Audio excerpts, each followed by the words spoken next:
Kalau kita dah telajak satu rukun ke depan, kita kena U-turn. Tapi kalau dah telajak 3-4 rukun ke depan, macam mana? Dah sujud kedua baru sedar, Allah, aku baca Fatihah tak habis tadi. Tahu buat apa? Ramai tak tahu kan? Ni solat ni basic ni. Kita kena tambah satu rakaat. Kena tenah tambah satu rakaat dan sunat sujud sahwi atas kelikaan tu. Tak habis baca Fatihah lagi, kita rukuk. Macam tadi kes kan, imam baca laju, kita ihdinas siratal mustaqim. Tiba-tiba imam rukuk, kita pun rukuk. Aku tak habis baca Fatihah. Kena bangun dan sempurnakan Fatihah balik. Itu sekali rukun. Dan nanti sunat sujud sahwi. Imam bagi salam, imam dah bagi salam, kita sunat sujud sahwi sebab tu.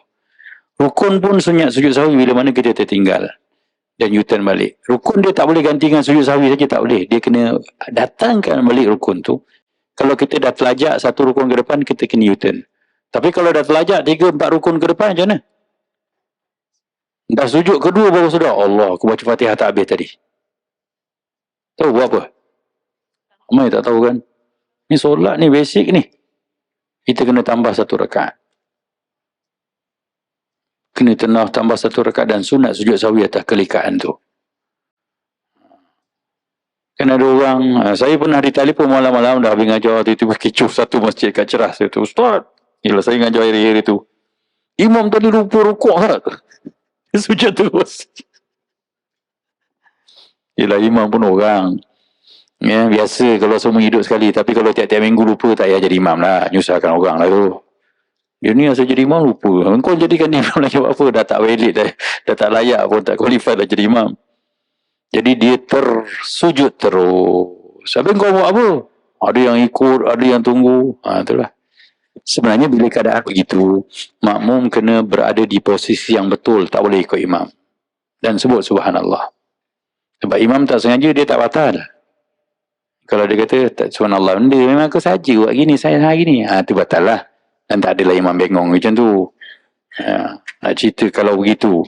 Artinya kalau dia tak sengaja, maka makmum kena duduk dalam posisi yang betul, rukuk, kata subhanallah. Nanti memang akan bangun dan dia akan rukuk. Ya. Dan sunat sujud sahwi nanti imam. Begitulah. Ya. Jadi, pastikan Fatihah dah sempurna baru boleh rukuk. Siapa yang tadi ketika mana Fatihah tak habis, dia dah buat gerakan rukuk, dia kena berdiri balik, mulakan Fatihah balik. Sebab Fatihah dia dah tak valid tadi. Dah rosak, dia kena betulkan balik. Sebab tu hati-hati ni semayang ni, jangan ada campur-campur ya, semayang. Fatihah kena dibaca ketika berdiri, bukan dah ada rukuk. Takbiratul intiqal ni pun saya nak tegak.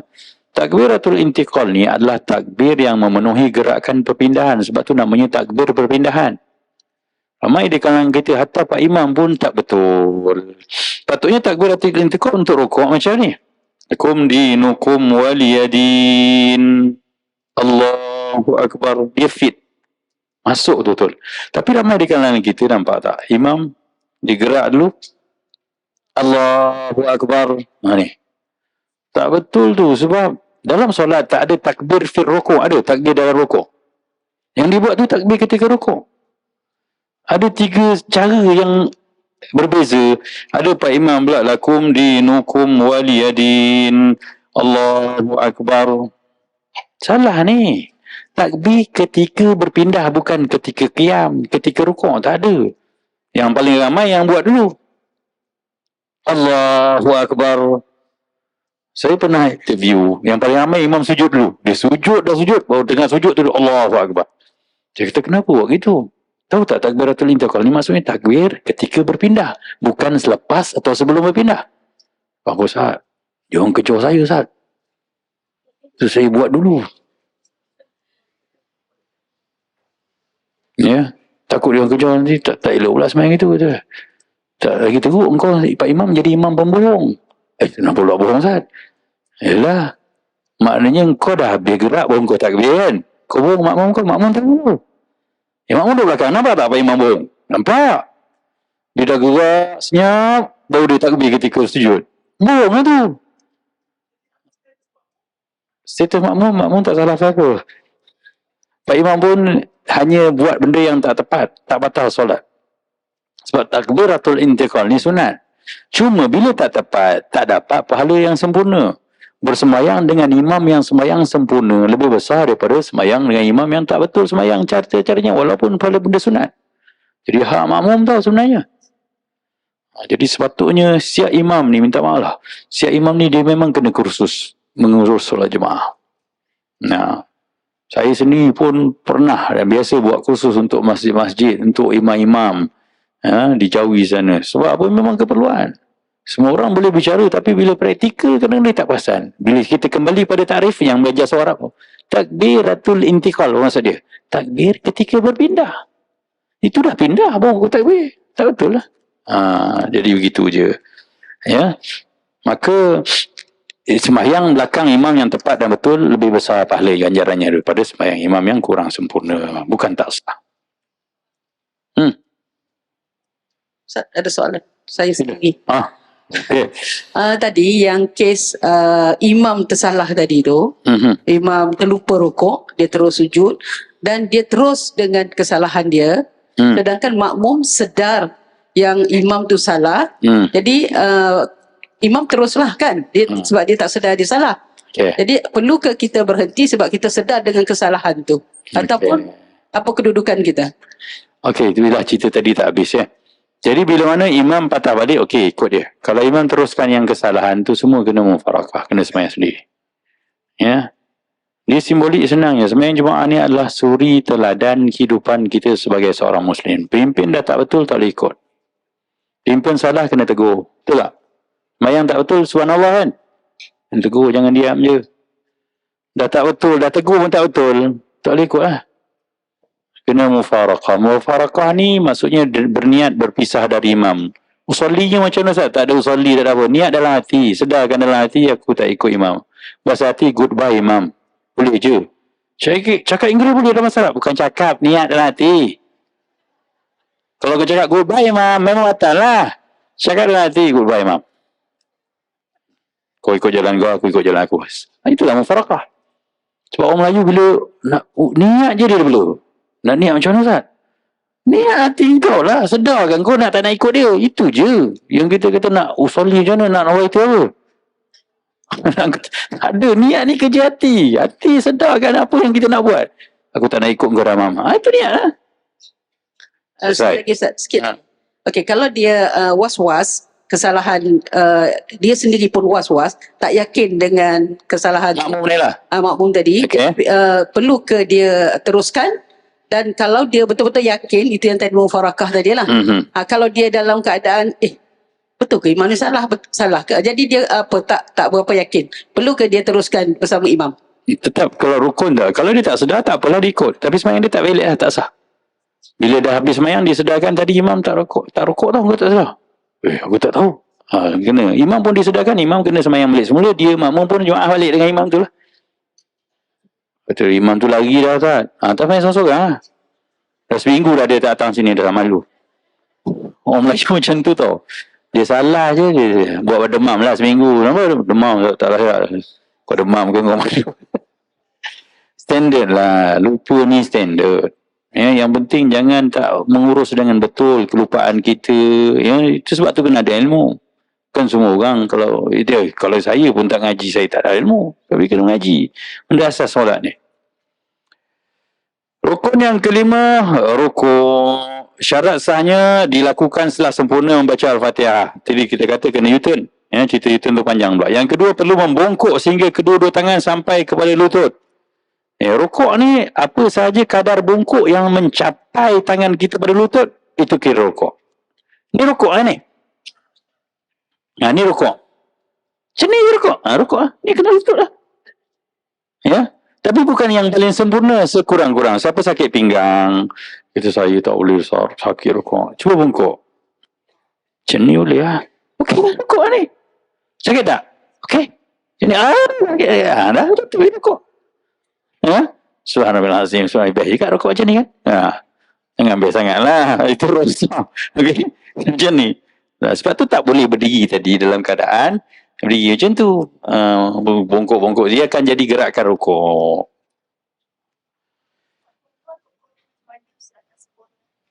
Okey. Sekejap, nanti bawah tu ada perbezaan Praktikal sempurna tu. Ada perempuan nanti jawab. Okey. Melakukan niat dengan niat rokok dengan siap lain. Syarat yang ketiga ni dulu. Ya, nanti sebab ada jawapan tu nanti saya lalu juga. Yang ketiga ni syarat sah rokoknya mestilah tak ada niat lain.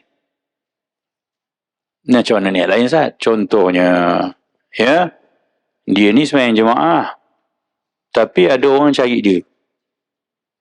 Ya, ada kes lah. Ya, tak bayar hutang ke. Ya, ada jenayah ke nak kena kat polis. Jadi, bila dia dengar ada orang sembahyang, Allah, orang ni cari aku. Dia pun panjangkan rokok dia. Dia lama rokok. Batal. Sebab ada niat lain. Ataupun tengah sembahyang, ya, ada orang baling dia dengan pisau ke dia bertepis. Oh, ngam-ngam rokok. Pun tak sah sebab ada niat lain. Benda ni tak buat lah. Kita tak maka pelihara ya, niat solat ni jangan ada niat yang lain.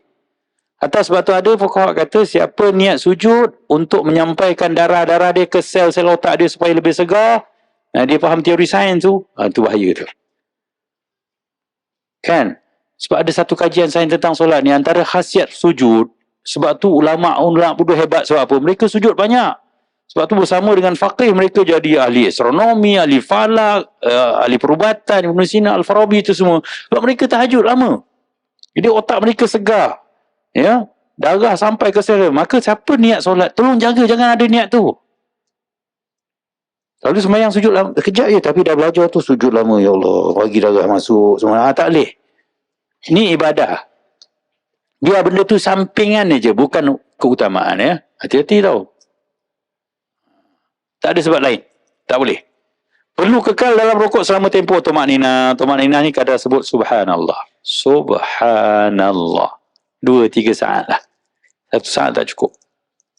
2 hingga 3 saat. Subhanallah. Paling baik, ya, 3 kali tasbih. Subhana rabbiyal azim wa bihamdih tu. Tu ada sikit info tentang tumakninah. Tumakninah ni adalah kata terbitan. Isim fa'il dia lalu kita dengar mutmainnah. Adik-adik tu. Ya, kalau ada cucu kembar boleh nama Siti Mutmainnah, seorang Siti Tumakninah. Tapi yang Tumakninah tu mengajuk lah, nama dia tak sedap.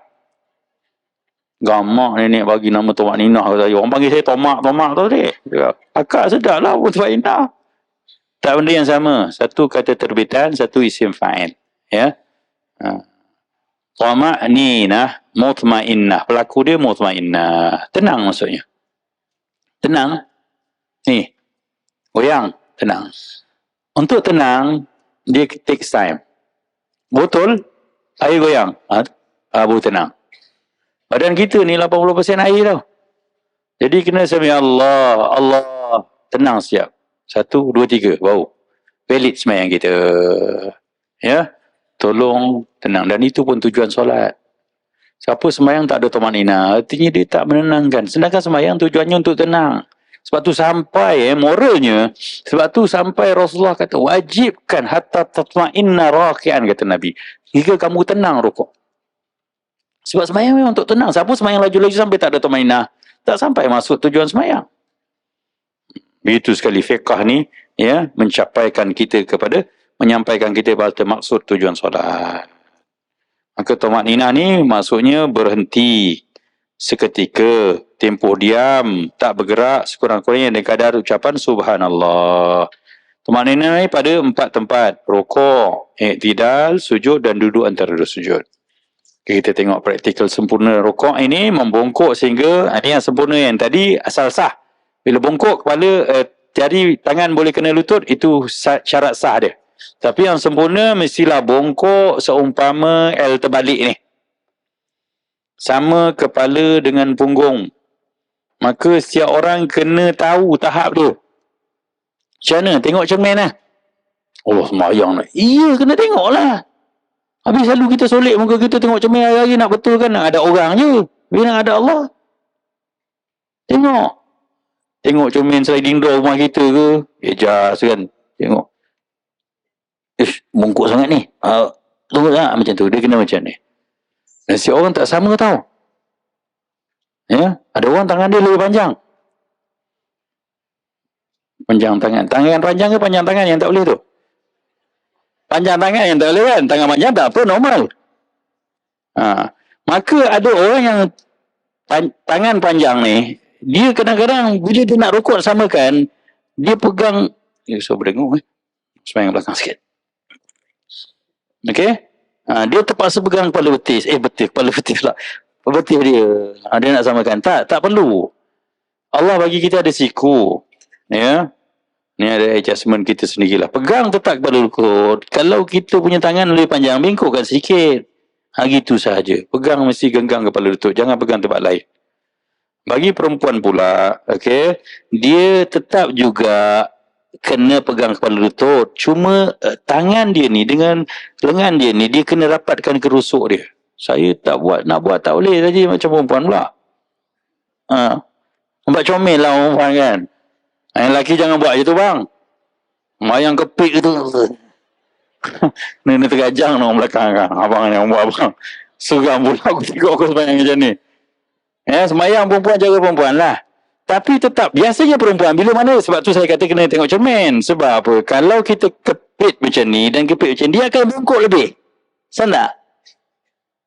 Dia akan bungkuk lebih. Yang tak boleh tu sebab perut dah lebih lah.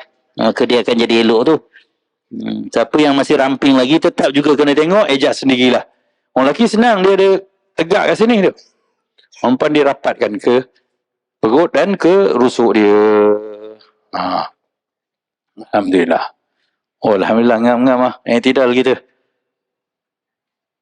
Last. Okey, bacaan tasbihnya Subhan Rabbiyal Azim wa bihamdih.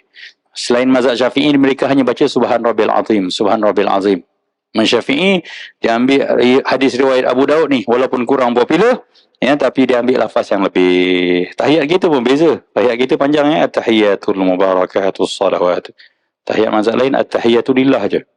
Itulah mazhab Syafi'i ni, dia suka ambil yang kesempurnaan. Sebab tu untung siapa yang dah merujuk pada orang kita dah biasa. Kita biasa yang best, yang indah. Sebab Imam Syafi'i ni dia orang bahasa. Dia orang yang memang mencintai bahasa-bahasa yang indah. Dan Imam Syafi'i pun dia lebih awal daripada Imam Al-Bukhari. Antara dia dengan Rasulullah mungkin sahabat yang meriwayatkan hadis 3 orang. 3 orang sahaja. Jadi kadang-kadang kita tak boleh kata Imam Syafi'i ni hadis tak sahih apa semua. Kadang-kadang ada hadis yang dia dapat sendiri daripada apa yang tak melalui jalan Imam Al-Bukhari dan sebagainya. Okey. Jangan sengajakan je. Sebab bacaan ni sunat. Bila sunat, dia tidak menjadi masalah. Sebab Al-Azim maksudnya maha besar. Al-A'la maha agung. Sesuai ketika itu kita merendahkan kepala, maka yang sesuai ayatnya, saya merendah diri betul sebab Tuhan saya maha tinggi. Azim sebab kita mengecikkan badan, mengecutkan badan, ketika itu maka kita kata Al-Azim, Tuhan kita yang maha besar. Itu penjiwaan dia tu, yang khusyuk solat tu, kena menjiwai maksud sembahyang. Sembahyang ni sebenarnya nikmat kalau kita nikmat kita fahami. Tapi itulah yang asas ni dulu kita kuasai. Supaya betul apa yang kita buat. Setelah itu kita bangun berdiri dengan ucapan Sami Allahu liman hamidah. Sami Allahu liman hamidah ini bangun, ucapan bangun dari gerakan yang sepatutnya sebut Allahu Akbar pada satu tempat je. Sami Allahu liman hamidah. Sambil angkat tangan, seperti macam biar kita bangun untuk takbir tadi. Sami Allah liman hamidah ni maksudnya Allah mendengar pujian orang yang memujinya. Allah, bahasa kita, Allah nak dengar, siapa nak puji dia? Macam tu. Sebab tu kita jawab dengan Rabbana lakal hamd. Dan ada orang tak cukup, dia kata Rabbana lakal hamdu hamdan kathiran tayyiban mubarakan fi. Hamdan kathiran tayyiban mubarakan fi. Ini bukan ayat daripada Nabi tau. Tu ada hadis sebelah tu. Nanti kita baca i'tidal dulu. Kejar masa pun tinggal 5 minit. 10 minit. Okey, syarat sah i'tidal. I'tidal ni maksudnya berdiri tegak. Daripada perkataan adil lah. Adil kan tegak. Dia merupakan rukun perbuatan juga. Bacaannya sunat.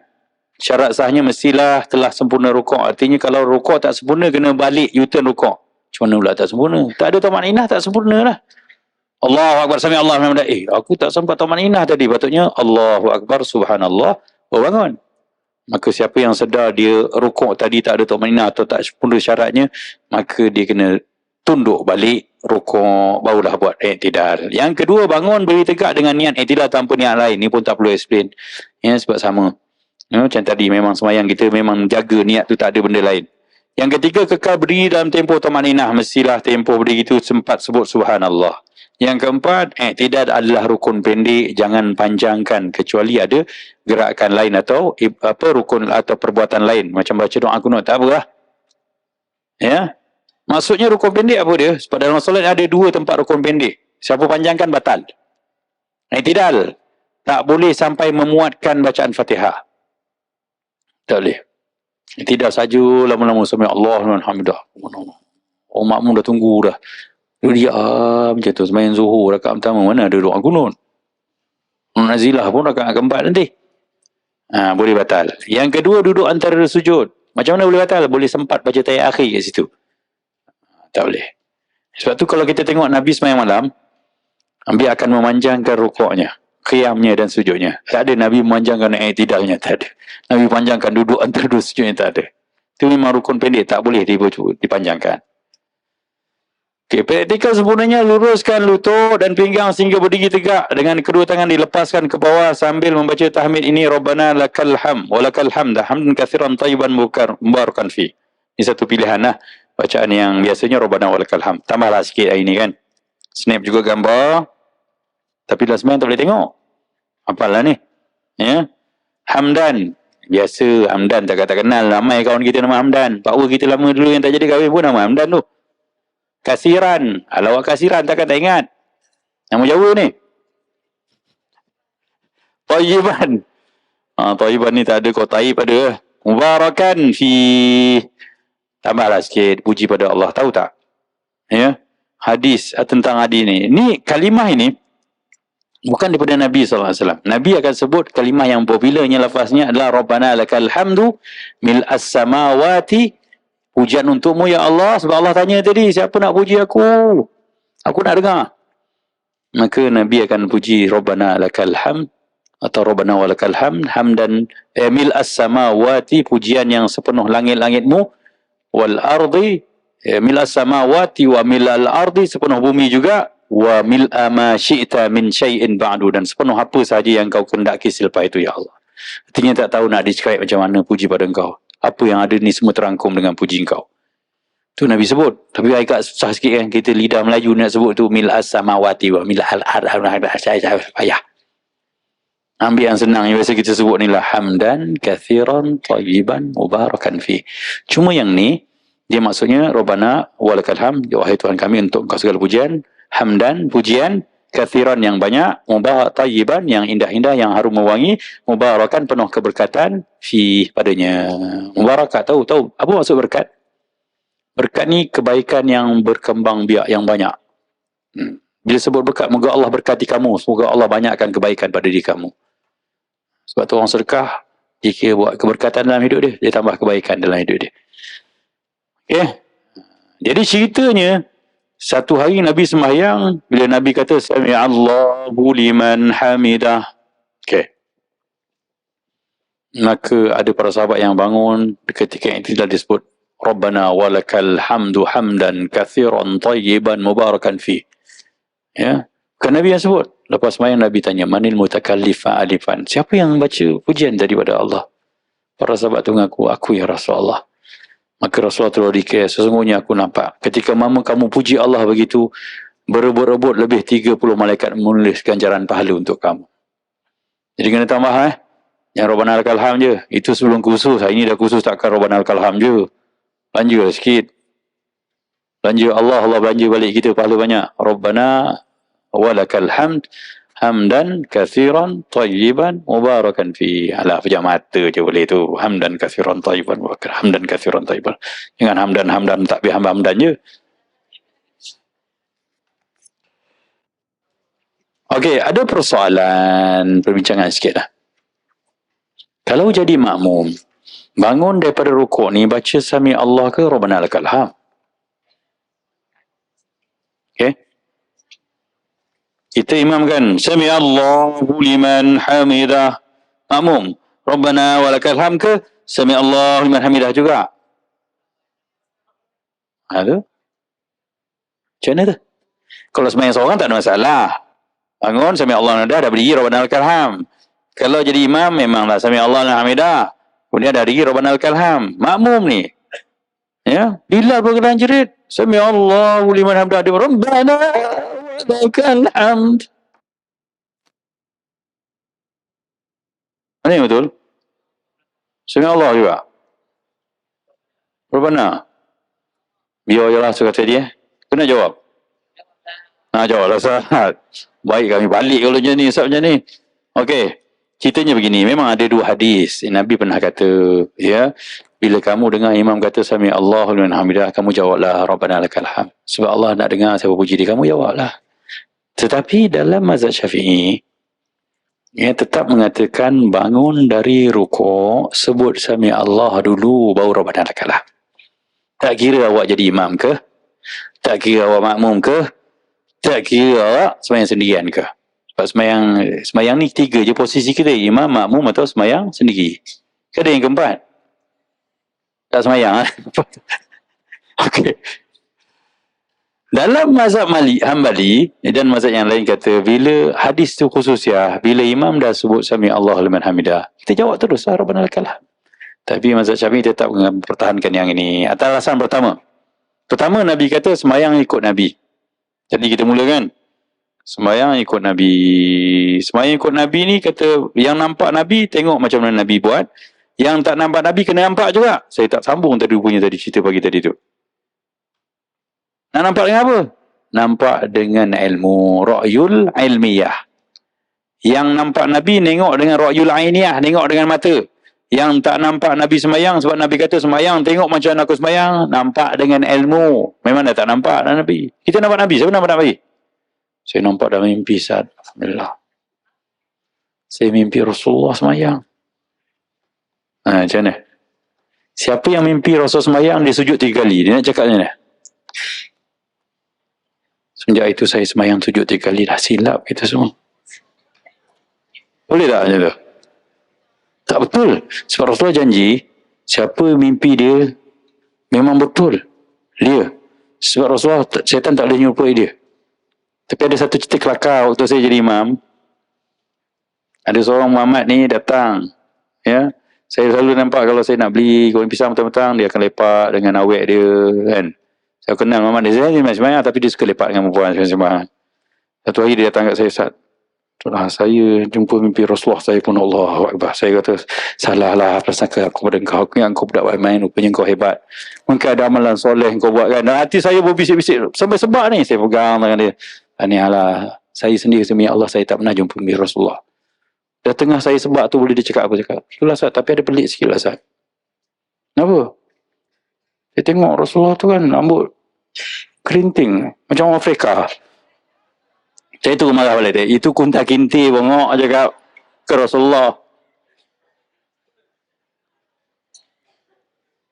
Tu cerita paling sedih saya dengan hidup saya. Saya dah bolak-balik banyak. Itu saya main tengok dia, saya ketawa je. Allah Akbar. Ada jumpa Rasulullah, berkulit Afrika hitam. Rambut kerinting. Itulah orang kita kan. Patut cerita ke orang lah kan. Kalau dah macam tu. Memang bukan Rasulullah lah tu. Dia jumpa Pak Imam dia, tanya dengan confident cakap jumpa Rasulullah. Cerita apa tadi ni? Sembahyang kena tengok Nabi. Ya. Jadi, okey. Jadi kerana hujah hadis tu, pertama, Rasulullah bangun dari rukuk baca apa? Sami Allah Alhamdulillah. Ya, Rasul baca Rabbana lakal hamd. Tapi Rasulullah suruh, kita baca tak Rabbana lakal hamd? Baca juga. Selepas baca itu. Yang kedua, bila mana kita baca Rabbana lakal hamd, tak baca Sami Allah Alhamdulillah, kita akan buang satu zikir pada solat, betul tak? Dia tak baca Sami Allah, sedangkan Rasul baca tak Sami Allah? Baca. Yang ketiganya, kita akan pindahkan satu zikir yang perlahan kepada zikir kuat.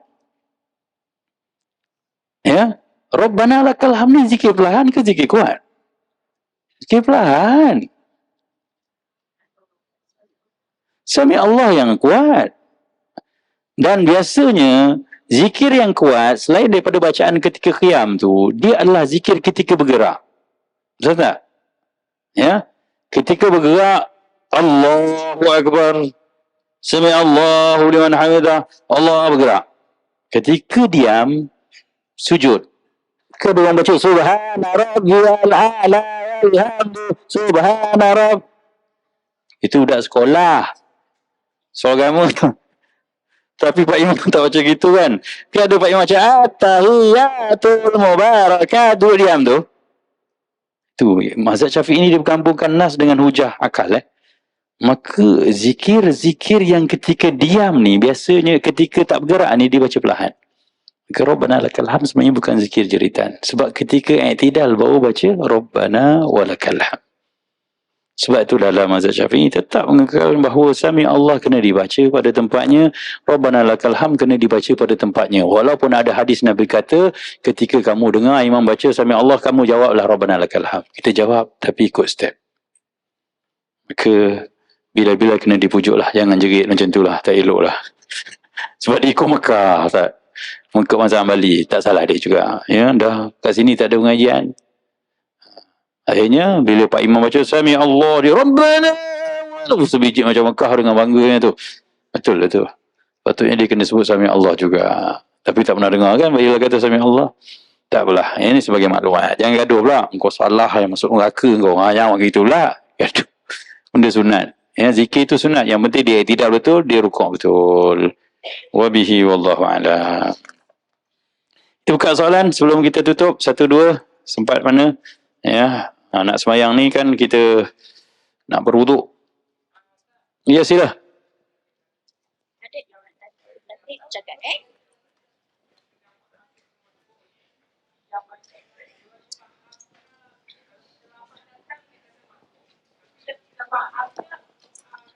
cakap Pak Saad. Pak Saad, jadi kali yang apa dia bang? Ulang balik bang, tak dengar sangat. Kita masbuk muafiq ke dengar dulu. Okey.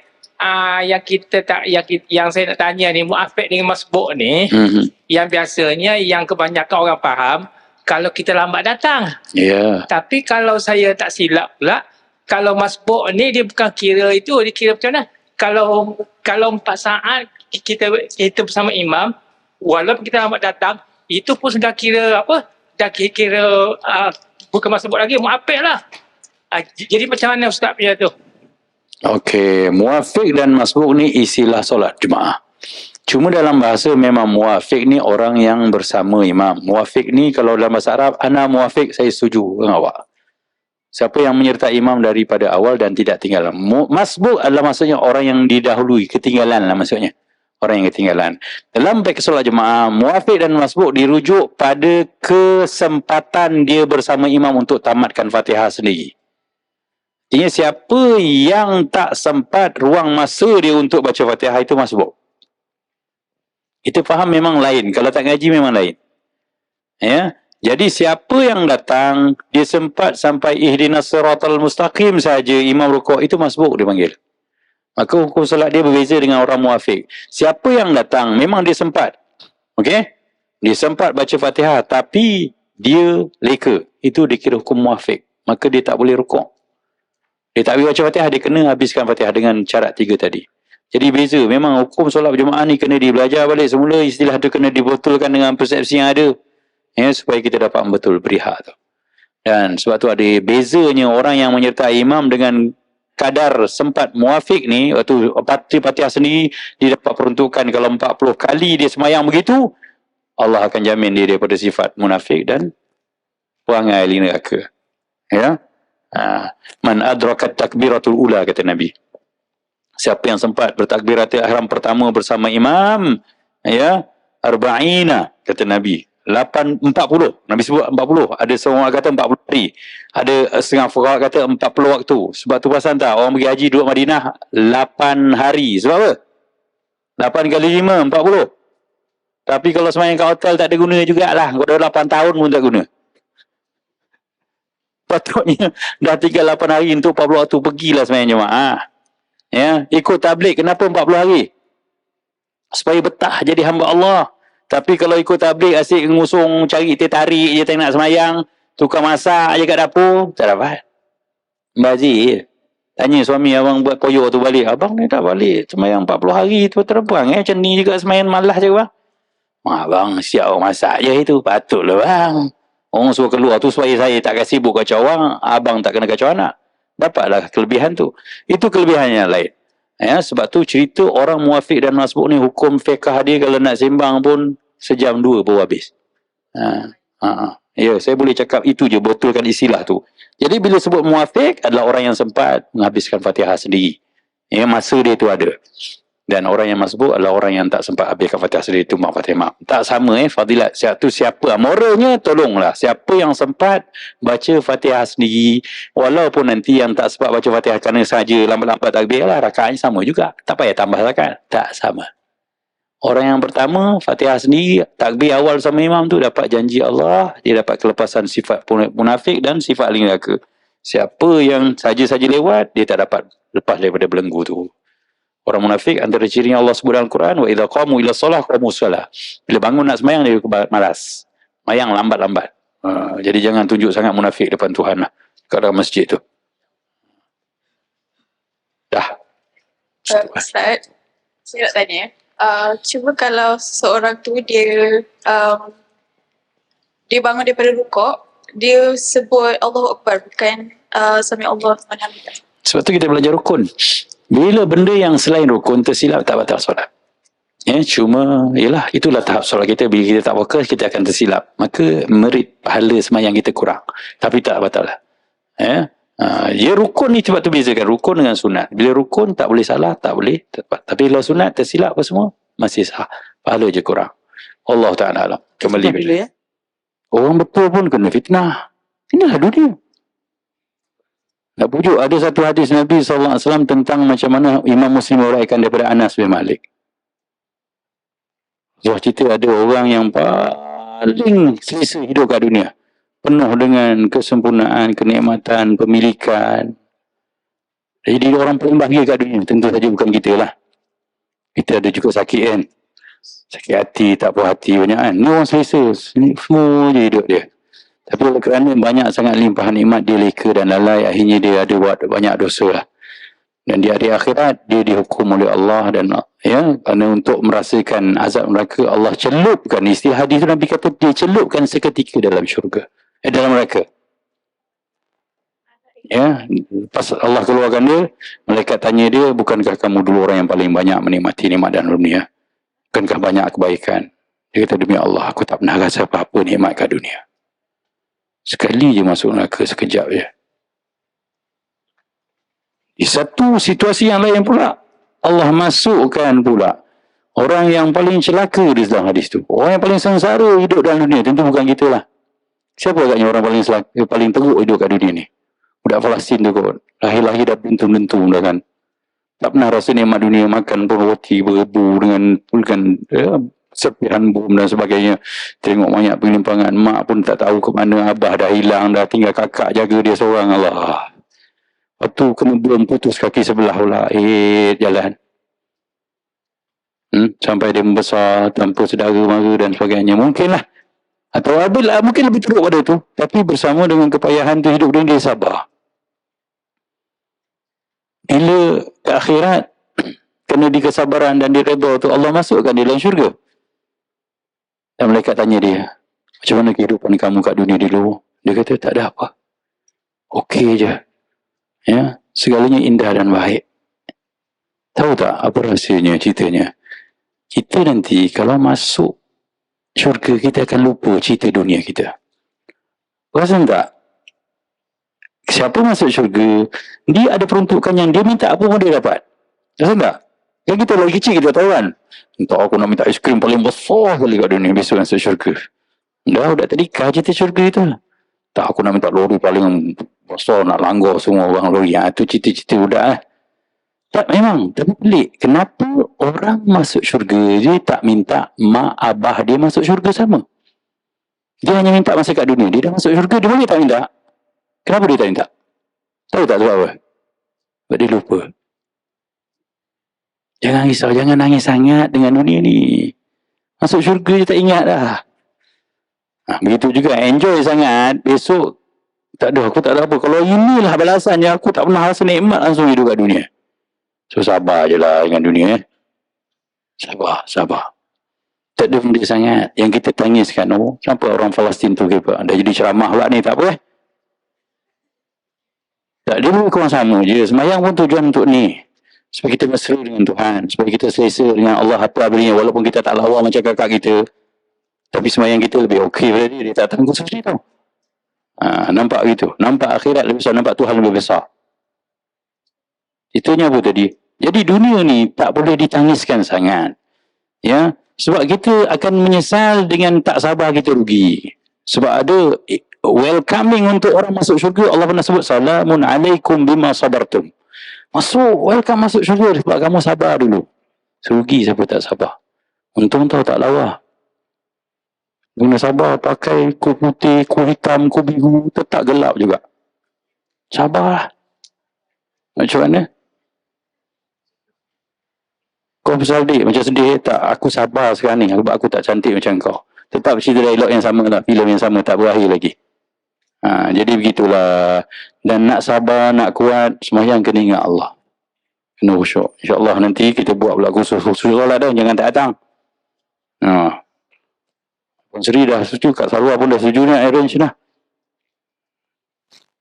Subhanallah, begitulah hebatnya. Kalau ingat Tuhan, kalau ingat akhirat, dunia ni semua kita senyum je. Dan dunia memang tempat diuji. Satu adik lagi pujuk. Bayangkan orang paling mewah pun lupa dunia.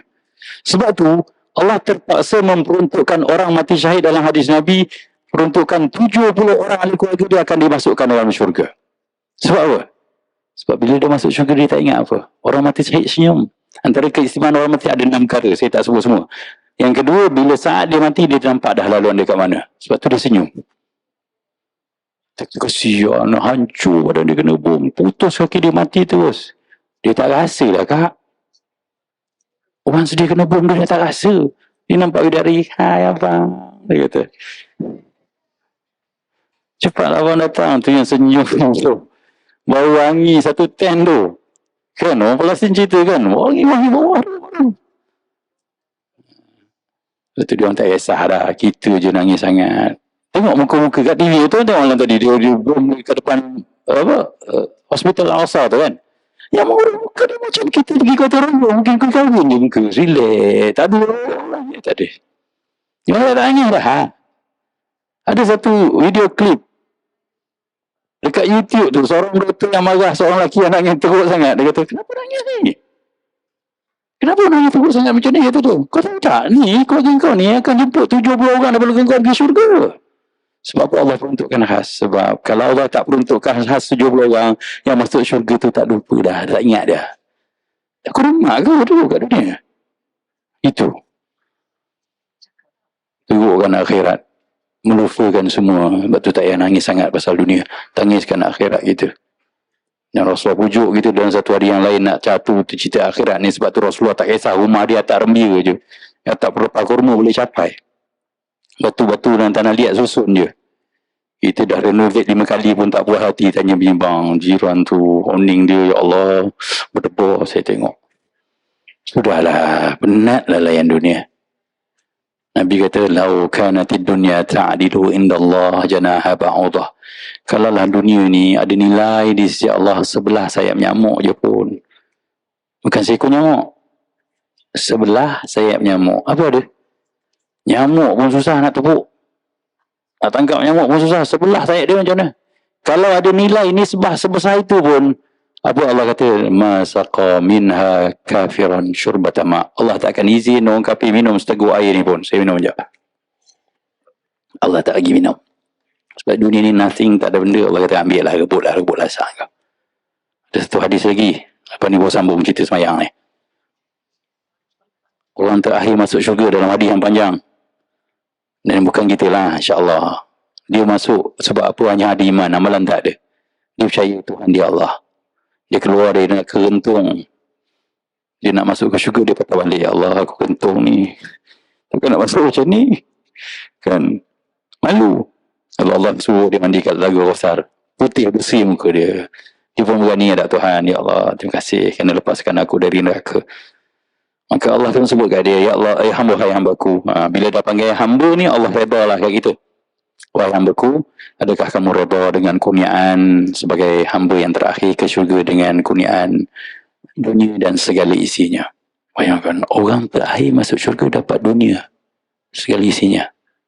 Kita jadi YB, suami kita pun dinding rumah kongsi orang sebelah. Jalan pun kena tunggu traffic jam. Kena ada orang kita tepi, bagi dah lalu, baru dapat lalu. Itu pun ada kap cair degil tu, lantak kau lah menteri tak operasi pun ada. Ada yang degil. Tak, orang terakhir masuk syurga, dapat dunia dan segala isinya. Dia tunduk dan kata, ya Allah, aku hamba kau yang paling takkan besar itu kurniaannya. Demi Allah, demi zatku, kata Allah. Untukmu 10 kali dunia dan segala isinya. Orang last masuk syurga, dapat 10 kali dunia dan seisinya. Apa maksud dunia ni? Hati ni, tak payah nangis sangat lah. Kan, suami tak balik 3 hari, biar je lah. Janji aku semain tahajud. Tengok dah ada gambar baru. Yang gambar baru. Ngamuk sekejap je lah. Ya? Jangan ngamuk lama-lama hari ni. Ustaz nak cerita apa ni Ustaz? Okey, kita sujud balik. Saya nak cerita supaya kita ni betul-betul mensucikan Allah ketika sujud. Ya, ada benda yang tak selesa, nafikan. No, Allah tak zalim. Itu ada sesuatu Allah buat dalam hidup aku begini. Kan? Kalau tidak, kita hanya macam tak puas hati. Dan hari ini kita diajar untuk hidup dengan cara tak puas hati dengan Tuhan. Ya, balas dendam, kutuk mengutuk, saman menyaman. Orang buat kita buat kita balik. Sebab dia berkait ni, sujud ni. Subhana Rabbi ni adalah berkait dengan kita ni redha tak dengan Tuhan yang tentukan macam-macam. Adakah Allah tak kira dengan Allah sakiti kita? Kira. Hatta tertusuk duri sekalipun kita sebut Allah inna lillah. Ya, Allah hapuskan dosa. Jadi kenapalah kita tak boleh jadi hamba Allah dah sujud? Kita kan dah jumpa Tuhan yang betul. Tak? Tu. Ya, saya pernah duduk Taman Melati dulu. Ada seorang haji tu kan. Saya duduk quarters masa saya jaga masjid. Bila petang ni pukul 6.30, haji tu akan buka tingkap kecil. Dia ketuk. Ting, ting. Solehah. Tiap-tiap petang setia betul sembahyang. Saya hintai, saya senyum. Dia punya roh. Dia ketuk. Ting, ting. Yalah, bukan Pak Imam. Tapi setianya dia pada Tuhan. Padahal bukan betul pun Tuhan dia. Betul ke Tuhan itu? Tak. Tapi kita dah jumpa Tuhan yang betul. Kenapa sujud tak rasa betul Tuhan? Itu yang sayang. Tolonglah semayang betul-betul. Sujud betul-betul. Puji Allah betul-betul. Subhanallah. Tasbih Allah betul-betul. Bersucikan Allah betul. Supaya kita dapat kekuatan. Haji itu kalau masuk Islam tak tahulah macam mana. Jadi JK Muslimah sini rasanya. Kawan kat Sarawak lah insyaAllah. Okey, syarat sahnya kita dah bicarakan. Sujudnya subhanarabbiyal a'la wa bihamdihi ni pun kita baca dan kita lepaskan. Dan tolong bila bertasbih, sujud dan rukuk, tolong word by word. Jangan laju subhanallah, bukan. Hentikanlah sembahyang macam tu. Sembahyang sebut subhanarabbiyal azim. Maha suci Tuhanku yang maha besar. Maha suci Tuhanku yang maha tinggi, maha agung. Wa bihamdihi dan segala pujian untukmu ya Allah. Sebut. Siapa nak puas? Yang sekurang-kurangnya 7. Bagi solat sendirian makmum boleh kalau imam dia bangun lambat. Imam tak boleh. Imam ada hak untuk sembahyang segera. Sebab belakang imam ni macam-macam orang. Lepas tu kalau sembahyang sunat, qabliyah ba'diyah, sembahyang duha, tolonglah cicipi, nikmati sujud dan rukuk. Baca subhana rabbiyal a'la ni word by word dan baca 7 kali. Dan sedarkan, ya Allah, semua Engkau buat betul. Aku hamba puji Engkau. Nanti perempuan akan dapat satu nikmat lah sebenarnya. Tenang je. Kan? Tengok muka ayah akak yang satu kita geram pun kita akan bisa. Assalamualaikum kak. Bukan kau selalu ngamuk dengan aku ke? Dia rasa pelik. Tak, itu pun tujuan solat. Dia akan menyamankan kita, tenangnya kita. Ya Allah, bahagianya hidup ni kalau solat dihayati. Penting tau. Sebab tu jangan baca semayang macam mentera. Kena hadirlah khusus tu. Dah mula masuk dah intro ni, cerita dia dalam ni. Khusyuk solat. Okey, selesai. Tengok ya, dua lelaki dan perempuan yang semayang tu. Ya, lelaki dia bukaan, ya. Rusuk dia dengan tu dibuka, perempuan dia rapatkan. Tapi jari tu saya terlepas pandang. Patutnya dia rapatkan. Yelah kadang-kadang bila perempuan dah sujud ni, saya nak dekat pun malas dah. Takut saya terpusing tu. Ustaz dah lah Ustaz, pusing berapa kali nak tengoknya. Sound kamera pun sound juga nanti. Saya pun masih yang perempuan ni saya tak kontrol. Okey, rukun yang ke-8 duduk antara sujud. Syarat sahnya mestilah sempurna sujud. Ni pun tak payah explain panjang. Melakukan dengan niat untuk merupakan rukun tanpa sembahyang lain ni pun sama. Yang ketiga, duduk mestilah sempat tempuh tamakninah. Subhanallah sempat. Kalau bacaannya Rabbi firli warhamni wajburni warfa'ni, sekurang-kurangnya sebut Subhanallah. Barulah boleh rukuk. Sujud yang kedua, bukan rukuk, sujud yang kedua. Tapi tak boleh juga terlalu lama sampai boleh memuatkan bacaan tahiyat, sebab dia rukun pendek. Praktikal sempurnanya, duduk secara iftirash. Duduk solat ni ada dua.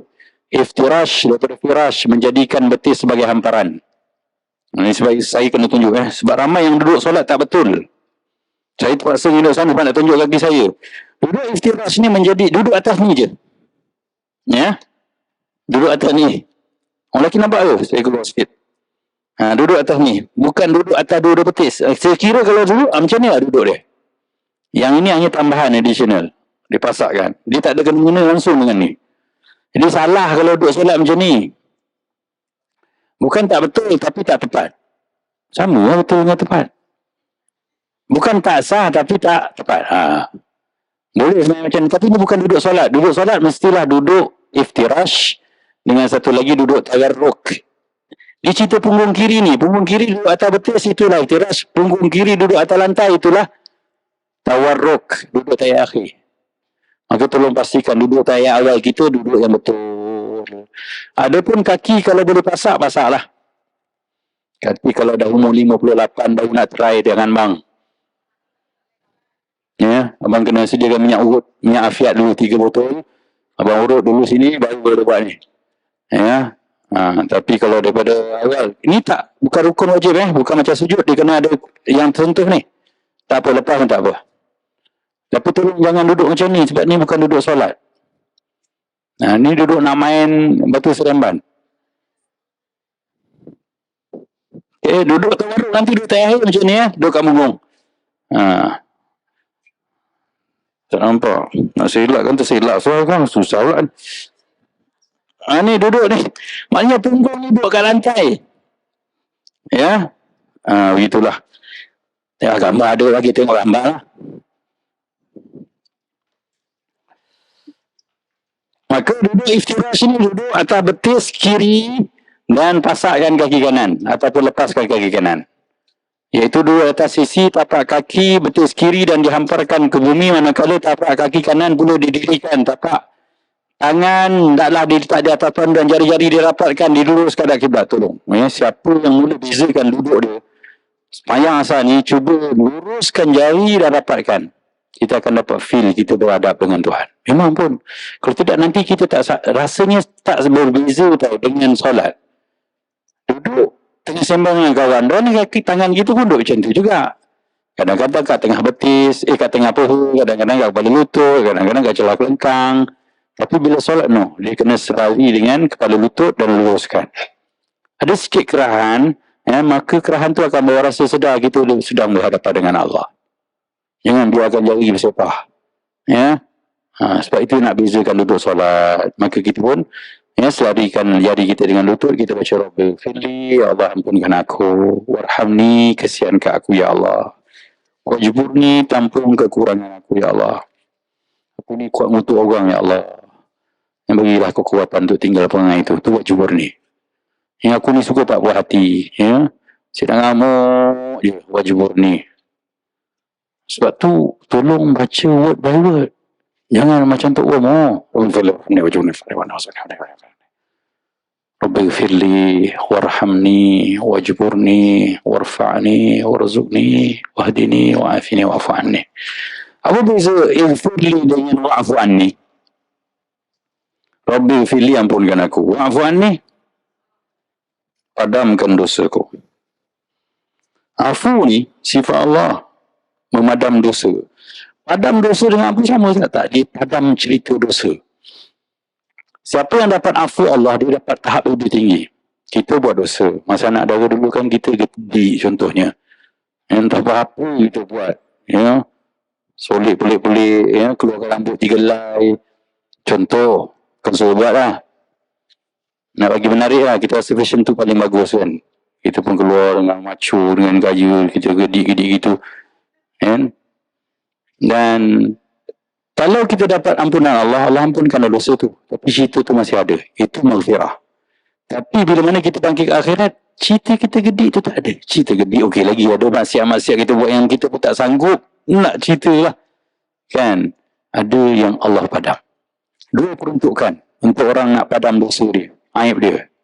Cerita dia pun tak ada. Cerita dia rasa Allah maaf. Inilah aku buat hal ni. Kita dah tunduk, dah ke padang masyarakat kan. Dia tengok, tak ada cerita tu. Tu orang dapat afu. Wa'fu anni tu. Ni sangat menarik ni. Ada dua apa. Pertama, doa lah. Doa ini kena doa sungguh-sungguh. Agar Allah padam cerita-cerita kegagalan kita, dosa-dosa yang kita buat. Ya. Yang kedua, ada offer menarik. Allah kata, Rasulullah kata, man satara musliman satallahu lahu yaumal qiyamah.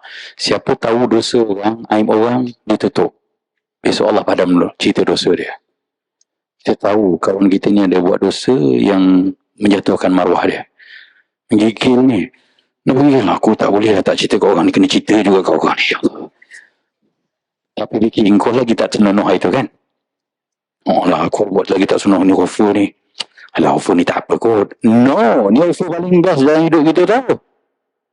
Maka tolong diam. Dia tak cerita, dia ulang balik. Nasihat saja dia. Ya. Bagi hak manusia lain untuk bangkit. Sebab ada manusia yang bila mana cerita aib dia dah sebab dia terus putus asa, dia kata, lantaklah orang dah tahu aku jahat, biar aku jahat terus.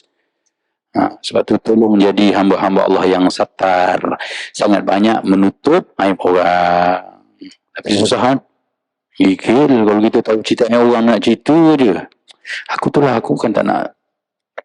Tak boleh cerita ni sebenarnya. Tapi kau nak tahu tak? Dia dah mula setan dia datang. Ayat setan dia mula. Kalau aku rasa tak boleh. Engkau pun. Tapi kalau aku cerita, kau janji jangan cerita orang lain tau. Tu ayat setan yang paling licik. Nanti orang ketiga tu cakap, aku ni sebenarnya dah beritahu jangan cerita orang. Aku percaya kat kau seorang, aku tak kenal baik dengan kau, aku tahu kau bagus. Setan melunakkan ayat tu kan. Kau janji tau, jangan cerita orang. Kalau kau tu bukan tak kenal aku. Tu. Jadi bercerita, rugilah, tawuran tu berlaku. Sedangkan kita ada dosa yang kita tengok tak sanggup, gitu tu. Jadi tolong hargai peluang-peluang yang ada ni. Sengaja Allah uji kita dengan datangnya cerita-cerita dosa orang. Sepatutnya kita simpan. Tapi kita suka nak cerita. Akhirnya kita pun lepas peluang tu. Dapat tambah dosa lagi. Rugilah. Ya. Tu dia. Wa'fu anni. Padamkan cerita dosa aku ya Allah. Praktikal sempurnanya. Setelah itu bertakbir dan bergerak melakukan sujud kedua lepas baca itu. Setiap rakaat mengandungi 2 kali sujud. Syarat dan kesempurnaannya sama seperti sujud pertama. Ni ada kod ni apa ni? Boleh tembak. Dia ada bacaan dia ni. Bacaan-bacaan yang betul. Tak ada orang beli buku ni. Dia tahu, Ustaz. Bukan suara Ustaz. Ustaz. Buku Ustaz tapi baca. Cakap agak-agak lah. Orang lain pun nak makan juga. Kau tulis buku. Kau ngajar suara kau. Ada yang lain nak makan apa. Cakap. Itulah bagi-bagi rezeki. Ya, ada bayaran lah kalau dia buat suara dia kan. Sedap suara Ustaz ni. Tak tahu Ustaz buat apa. Tak ingat nama dia. Penasyid rasanya. Pada rakaat pertama dan ketiga, selepas sujud kedua pada setiap rakaat, solat diteruskan dengan bangun berdiri kan. Rakaat pertama nak pergi rakaat 2 berdiri kan. Rakaat 3 nak 4 berdiri kan. Maka dalam solat ni ada angkat tangan dengan tak angkat tangan. Nak sujud, angkat tangan tak? Tak, jangan angkat tangan ni. Ada kau nak sujud. Sami Allahu liman hamidah. Rabbana lakal ham.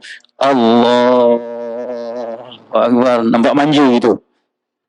Tak ada kan? So tahu tak kat mana angkat tak angkat? Dah selingan ni bab ni saya rangkumkan semua. Ada 4 tempat je angkat tangan. Ya, ingat ya. Dan ada sebab kenapa angkat tak angkat. Ada logiknya. Saya cerita logik tu supaya ingat. Pertama, ketika takbiratul ihram. Allahu Akbar, ni sunat. Kerana itu permulaan solat. Yang kedua, ketika nak rukuk. Allahu Akbar. Angkat tolong angkat. Jangan tak angkat. Ni pahala tambahan. Sebut Allahu Akbar, pahala angkat tangan benda lain. Pahala lain. Ya. Kalaulah Rasulullah pernah sebut selingan lagi. Kalimatan khafifatan ala lisan. Ada dua kalimah yang sangat ringan pada lisan. Habibatan ila rahman. Tapi Allah sangat suka kalimah tu. Taqilatan fil mizan, dan sangat berat pada timbangan mizan. Subhanallah wa bihamdihi subhanallah azim. Subhanallah pun penuh kontainer pahala. Katalah pahala ketika akhirat ni satu kontainer sebesar keluasan Masjid Al-Falah. Malah lebih luar lagi. Katalah sekali subhanallah pun penuh dah pahala. Sebutlah subhanallah, subhanallah, subhanallah. Dengan ulang subhanallah, subhanallah, subhanallah. Nak banyak kan? Okey, buat je. Tapi nanti tuan-tuan perempuan stop juga, penat. Nak cerita apa? Kalau ada ruang buat pahala, buatlah.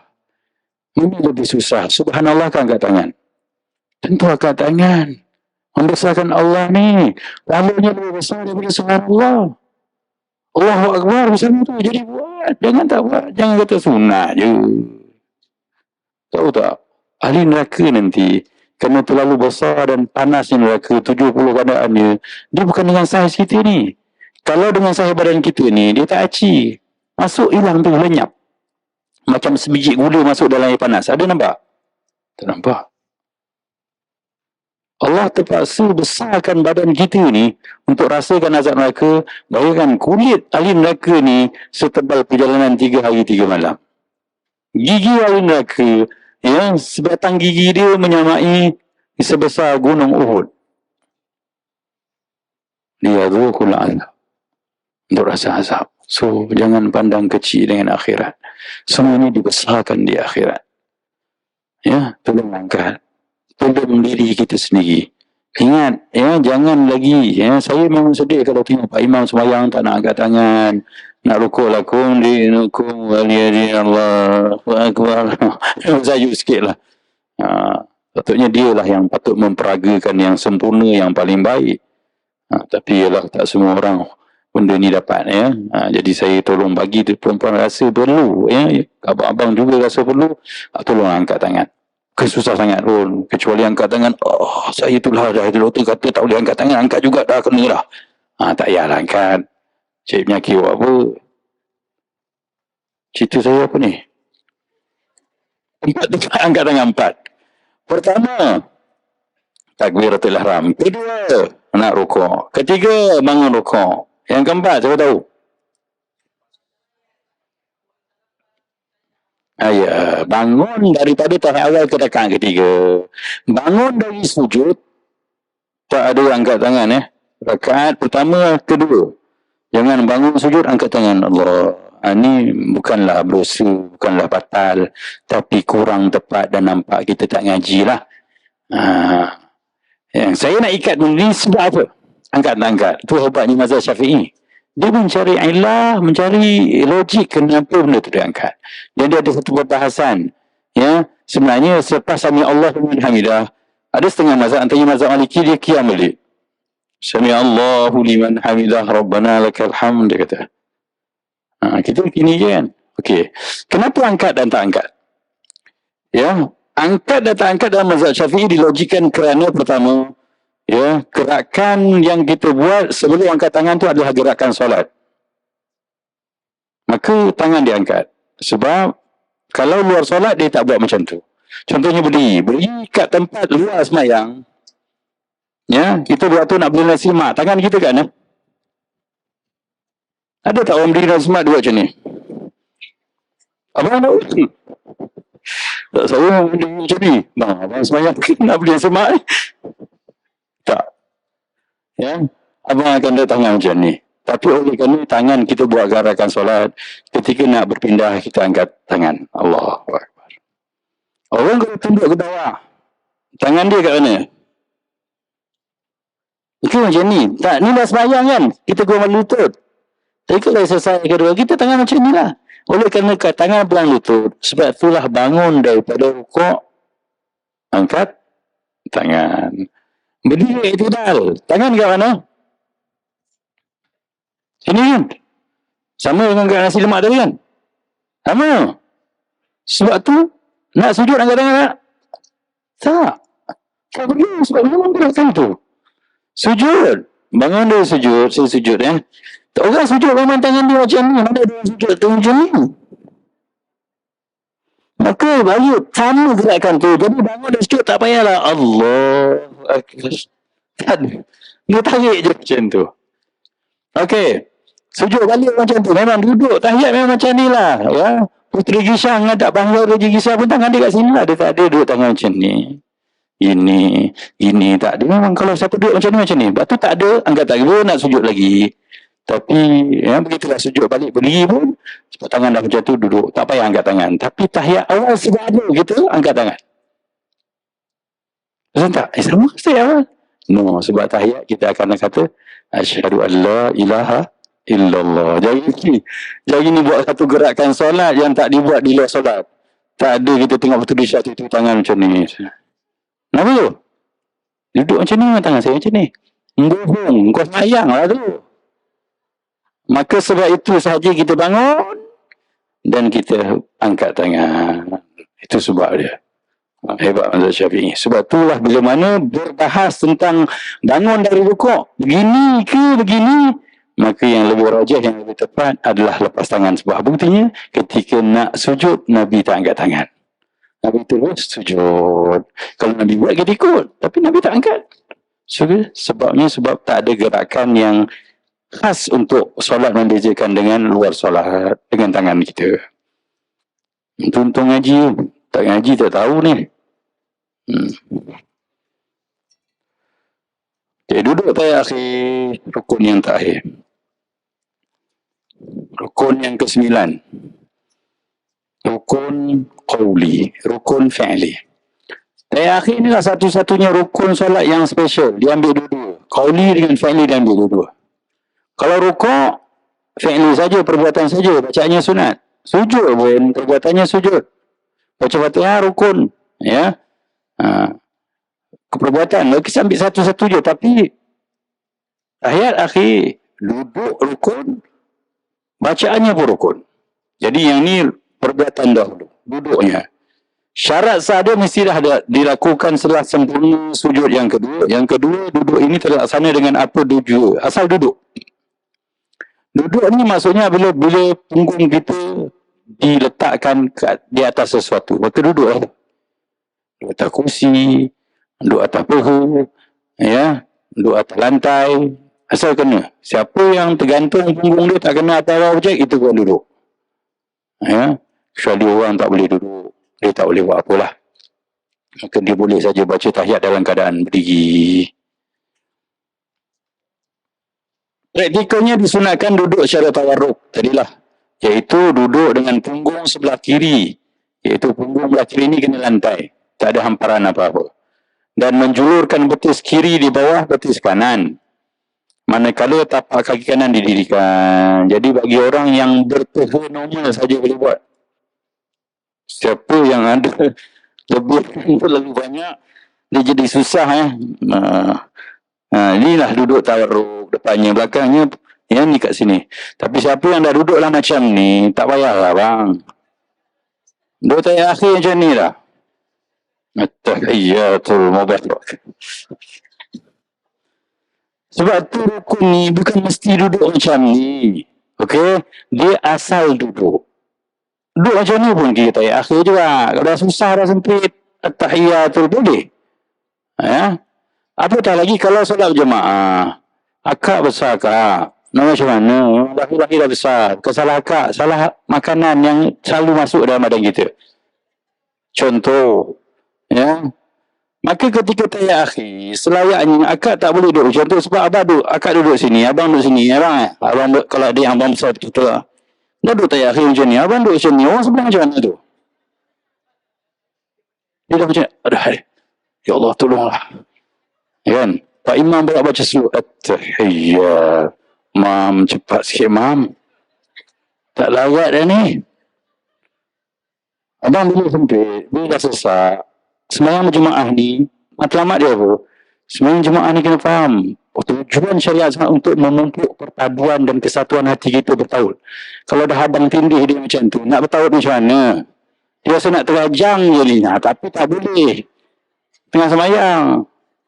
So, bila dah sesak, sempit, yang besar, tolonglah bangun, duduk tayar awal. Sah semayang. Dia tak sah nanti. Siapa kata tak sah? Rukunnya asal duduk. Inilah yang layak. Ni sembahyang jemaah dah lah besar. Bila bangun dia bersujud yang terakhir tu, bangun cepat. Turunkan kansor. Habis masalah. Mai buat bangang ini kan.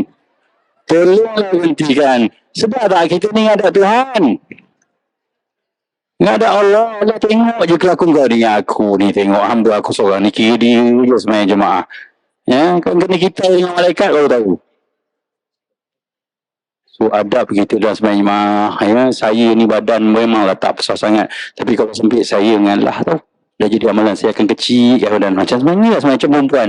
Sebab tu berasa sempit. Allah nak tengok kelakuan kita. Jadi hamba buat mengalah. Ya Allah ni hamba engkau sayang. Ya. Jadi biar bagi hak dia selesa sembahyang. Gitu. Ya kena sembahyang jemaah. Barulah sembahyang kita senyum.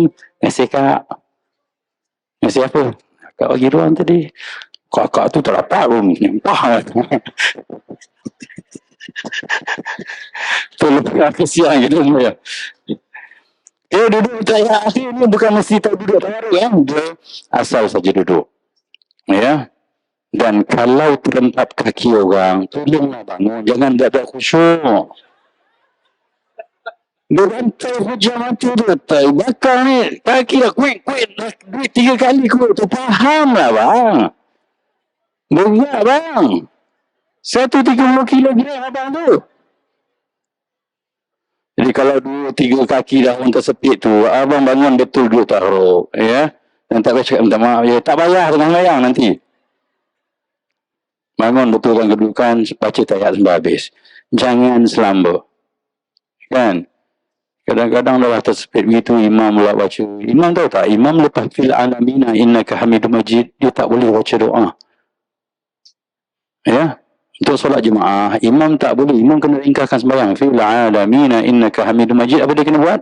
Assalamualaikum. Makmum tak apa. Makmum dia tak ikat dengan orang lain. Lambat sikit bersama tak apa. Ini dah nak habis fil. Dia dah lagi dah tersepit tu dia dega. Alhamdulillah fil alamina. Tengok imam Allahumma ghafirli ma qaddamtu wa ma akhartu. Allahumma apa lagi kau doa mam.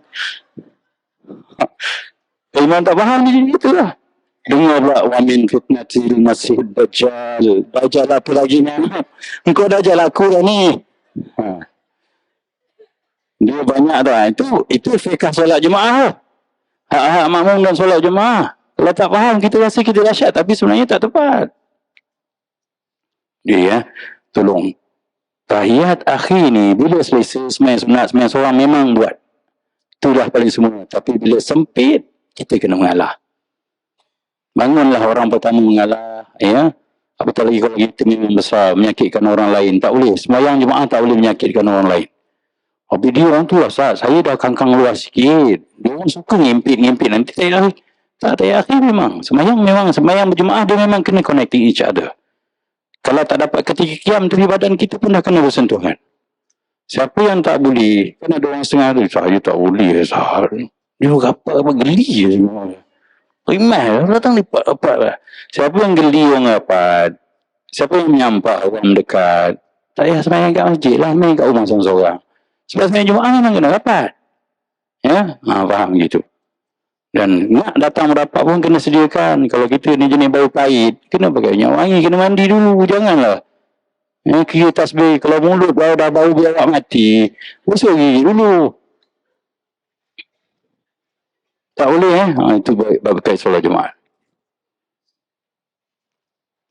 Duduk, asal duduk sebenarnya. Okey. Dan duduk ni jari kena terus prepare. Untuk tayar awal, tayar akhir. Sebab kita tak bicara tayar awal, sebab tayar awal ni sunat abad. Tapi dia terangkum dalam tayar akhir. Jari ni lurus, yang kiri, jari kanan terus standby macam ni. 3 jari, rapat bawah, tutup dan tunduk bawah. Nanti ketika mana asyhadu an la ilaha illallah. Mazhab Hambali kata Allah berangkat. Kita illah. Dekat je illallah. Ya, ada satu mazhab lagi tak ingat. Hanafi kot. La tu dah angkat. La ilaha illallah. Tak apalah. Dan mazhab Syafi'i kata kita angkat dan kekal angkat sampai bagi salam. Mata kita mula tengok kat sini. Ini kesempurnaan dia lah.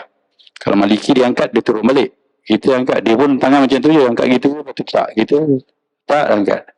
Dan angkat ni, jangan angkat kerah aja tu. Dia kita bertahiyat ni hanya untuk mengisyaratkan ketauhidan Allah sahaja. Jadi adab kita, adab pun tapi, angkat pun tapi tetap kendur. Kerana lambang ketundukan kita, bukan kerah itu tunjuk ke atas. Ya, ada orang macam ni, asyhadu an la ilaha illallah. Dia ni bos, macam pistol dah jadi. Kau nak tembak apa? Siap ada guru dia cakap, ni tembak syaitan, datang siap aku tembak. Kau jangan mengarut lah bang, mayang. Kau ingat apa setan ni takut pistol, cakap pistol air macam ni, tak ada benda dah. Tolong, jangan mengarut. Banyak yang mengarut ni. Kemudian, ada satu lagi masalah kita selalu nampak orang gerak kan. Nasi mana ni?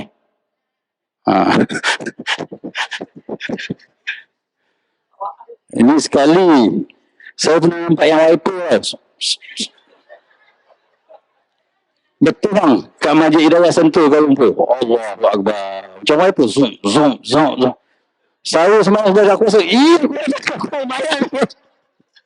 Sangat menarik dan mengganggu perhatian kita. Tak kira kau ustaz tak ustaz, kalau kau tengok wiper kita dengan kau geram masa tahu. Ya Allah, kata pun dulu dah bisik yang macam ni, ada yang macam ni,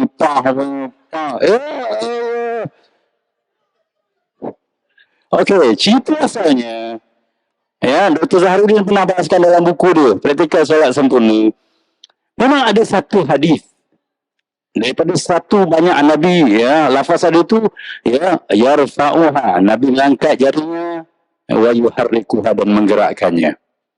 Tapi bersama hadis tu, ada 12 hadis lain mengatakan Nabi mengangkat dan tidak menggerakkannya. Dan itu yang berbeza asalnya. Ya. Tapi kerana geng ni mencari mana yang lebih sahih, mana yang lebih dekat pada sahih, maka satu lawan 12 pun satu tetap menang. Maka dia gerak. Ya. Kalau satu lawan 12, hero macam mana boleh menang kan? Ultraman je lah boleh menang. Tapi Ultraman kalau 12 tak sasa pun mengsan. Kan? Kita cerita begitulah asalnya. Sebab tu, ya, jangan try buat Siapa try buat, dia susah lah. Dia akan try nak buat juga lagi. Saya dulu ada kawan sama mengurusi masjid kat KL. Kalau semayang-semayang dia tak buat. Tapi dia jari saya, dia punya main. Bila saya tanya tu, apa tu, yang gini tu. Saya nak buat tu, dia. Tu Ustaz, dah buat sekali, bayar nak lepas. Dia jangan main tu. Okay, dalam mazhab kita makruh hukumnya sebab gerakan anggota kecil. Intinya Allah tak suka benda tu. Sebab dia juga menggayakan tidak khusyuk. Kalau geng-geng tu dengar dia marah pada saya, tak kira lah, ni tafsiran saya. Sebab orang khusyuk, dia tak banyak bergerak. Nabi tengok orang usap janggut ketika solat pun, begitu. Tapi cerita satu lagi, sebenarnya, andai kata betul pun Nabi buat, dia sebenarnya adalah respon kepada ayat tahiyat yang dibaca. Ya, ni kajian seorang doktor. Dia kata sebab at-tahiyatu lillah, dia terangkat sendiri untukmu ya Allah, begitu.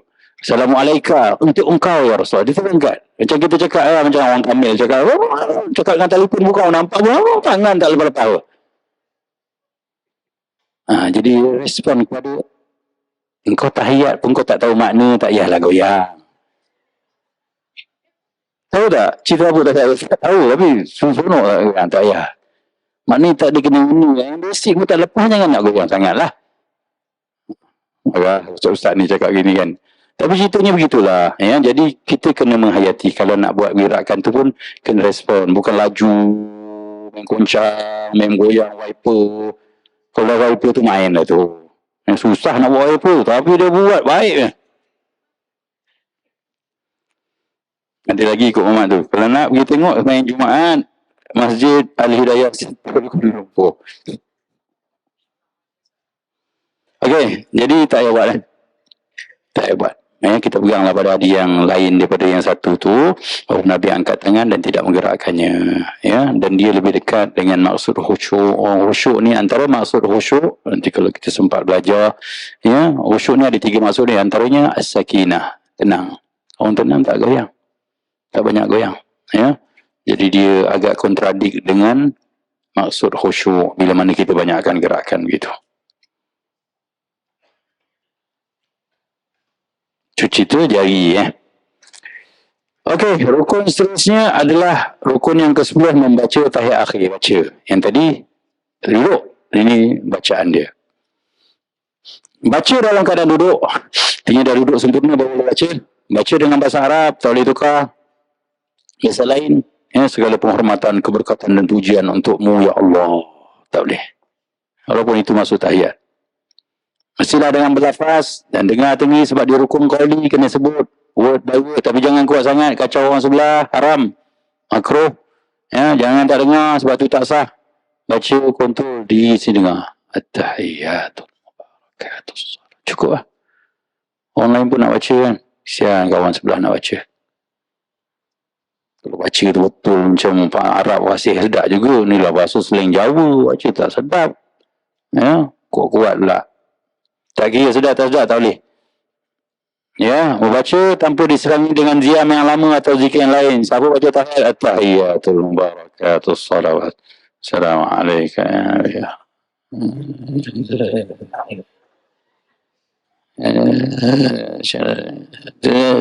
Imam Assalamualaikum warahmatullahi. Pak Imam salat dia sudah. Dia nak apa? Dia kena mula balik semula. Jangan beri salam, jangan bohong bang Kak, ada yang orang baca tahiyat dia isi lelap. Badan baik ni, letak je hilang. Dah. Melambat baik kan. Masak tu. Mantap je. Macam nak gajah duduk. Jadi dia tak goyang, dia memang hilang lah. Yang badan sekepi-sekepi ni melayang langsung, tak boleh. Letak hilang ni, dia jaga baik. Siapa yang terputus lama bacaannya dan dia sedar semula, maka dia kena mula sebab demi continuity mualat tadi dah tak ada kesinambungan. Kena mula balik lah. Siapa yang selalu lelap, bila Pak Imam beri salam, Assalamualaikum warahmatullahi. Apa dia kena buat? Dia kena mula balik. Jangan tu. Assalamualaikum.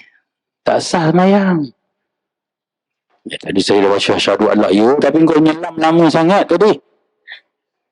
Tak boleh lah sambung Allah SWT. Kena mula tahiyat balik.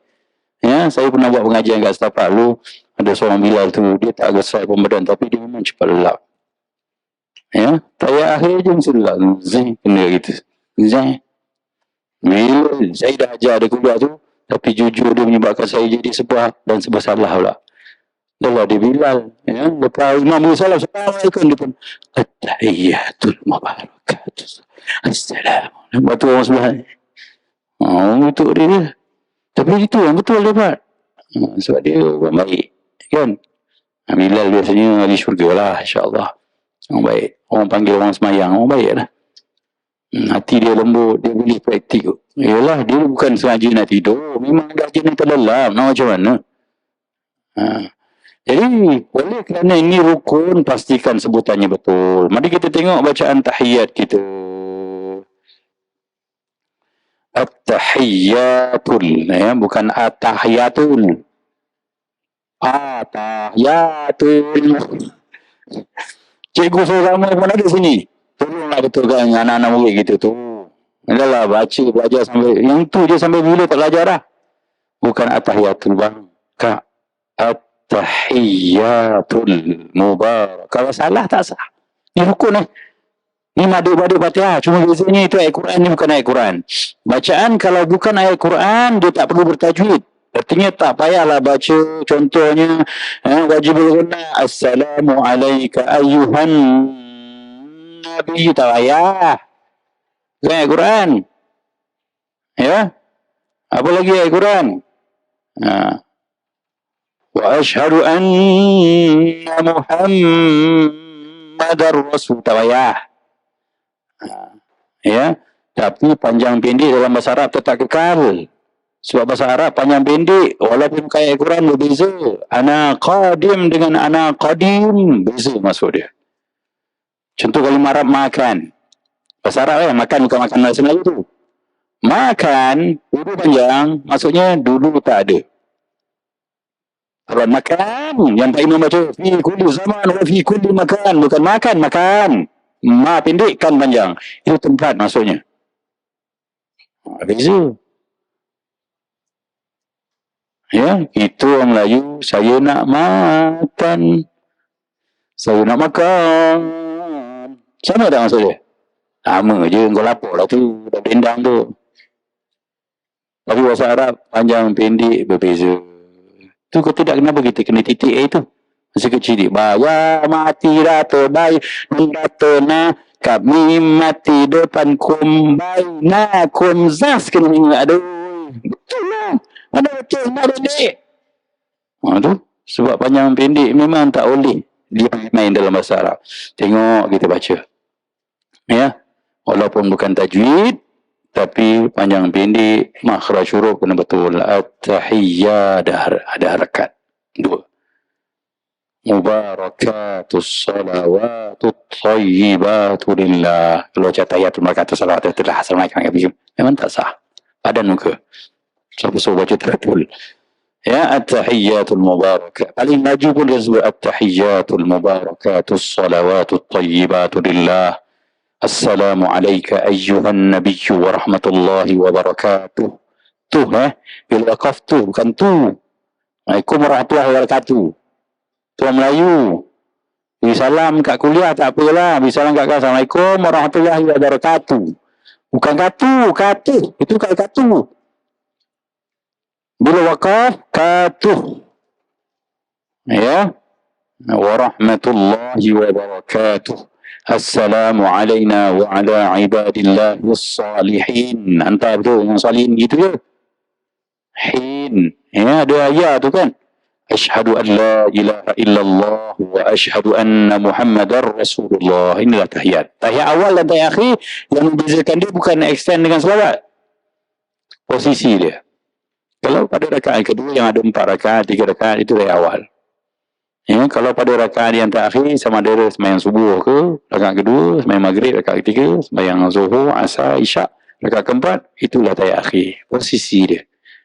Allahumma salli ala Muhammad, itu bukan tahiyat, itu selawat.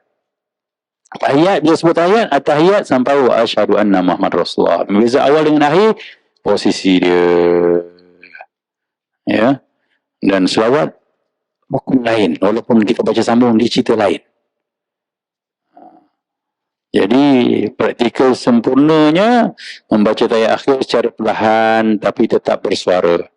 Ya, ketika sampai pada kalimah illallah, ya, jari telunjuk diangkat sebagai syarat bersyahadah dan mata melihat ke arah jari tersebut. Namun, jari telunjuk itu tidak diangkat tegak keras, bahkan taklah dikendurkan sedikit. Keadaan ini kekal sehingga memberi salam. Kita tengok, ya, tempat sujud. Jari itu sampai beri salam tau. Mata kita kat situ. Itu kesempurnaan, tapi nak merayat mata, ya, taklah batal solat, cuma kurang tepat. Rukun ke-11. Kau apa dah ni? Waktu dah habis kan? Okey, lepas ni kita habiskan dan kita buka soalan jawab. Sebab saya plan pukul 4 nak berhenti. Boleh dah tu. Rukun yang ke-11 berselawat dalam tahiyat akhir. Ini rukun Jadi rukun bacaan kena baca dengan betul. Syarat sahnya sama dengan bacaan tahiyat akhir, sama, mesti jelas dan tepat bacaannya. Sekurang-kurang selawat, Allahumma salli ala Muhammad. Maka kena baca dengan Allahumma. Humma double M, salli double L, ya, Muhammad double M. Itu je masalah kita. Tolong betulkan. Ya, Allahumma salli ala Muhammad. Jadi pastikan, jangan Allahumma salli ala Muhammad. Lidah Melayu memang tak ada huruf bersabdu. Jadi kalau kita baca dengan lidah Melayu, takut tak sah. Allahumma salli ala Muhammad. Allahumma salli. Soli, bukan soli. Salli ala Muhammad. Muhammad, bukan Muhammad.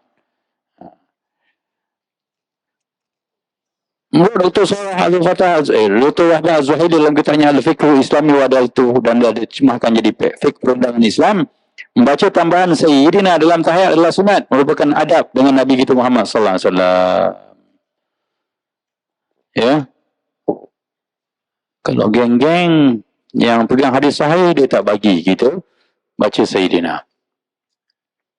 Ada perbincangan dah ni, banyak kali dibincangkan.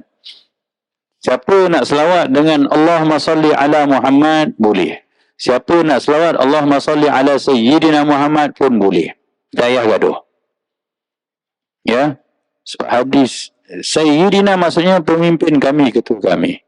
Nabi pernah ditanya, ya, macam mana berselawat kepada kamu? Maka Rasulullah kata, Allahumma salli ala Muhammad wa ala ali Muhammad sampai fil alamina innaka Hamidum Majid.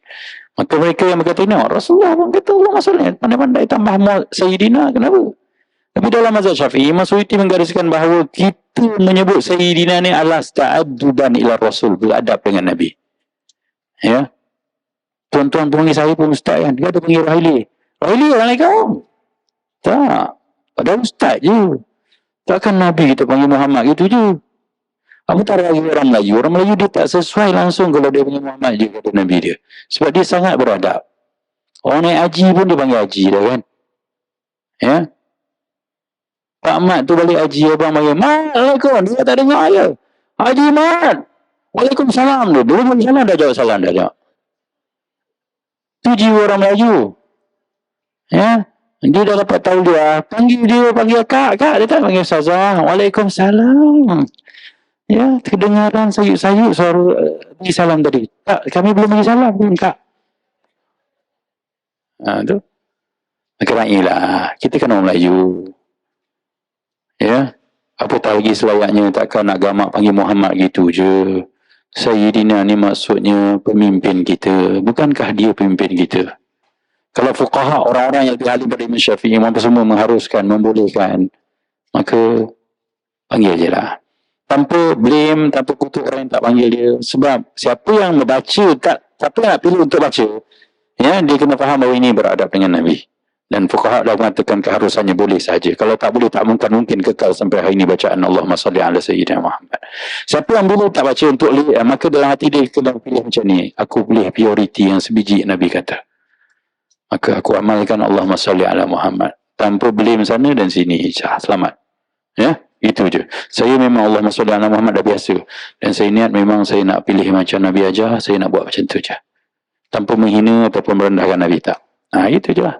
Yang kita pula kata, kau tak baca Sayyidina, kau tak hormat Nabi. Ya, nanti kena peti kau. Tak payah. Habis-habis kena peti.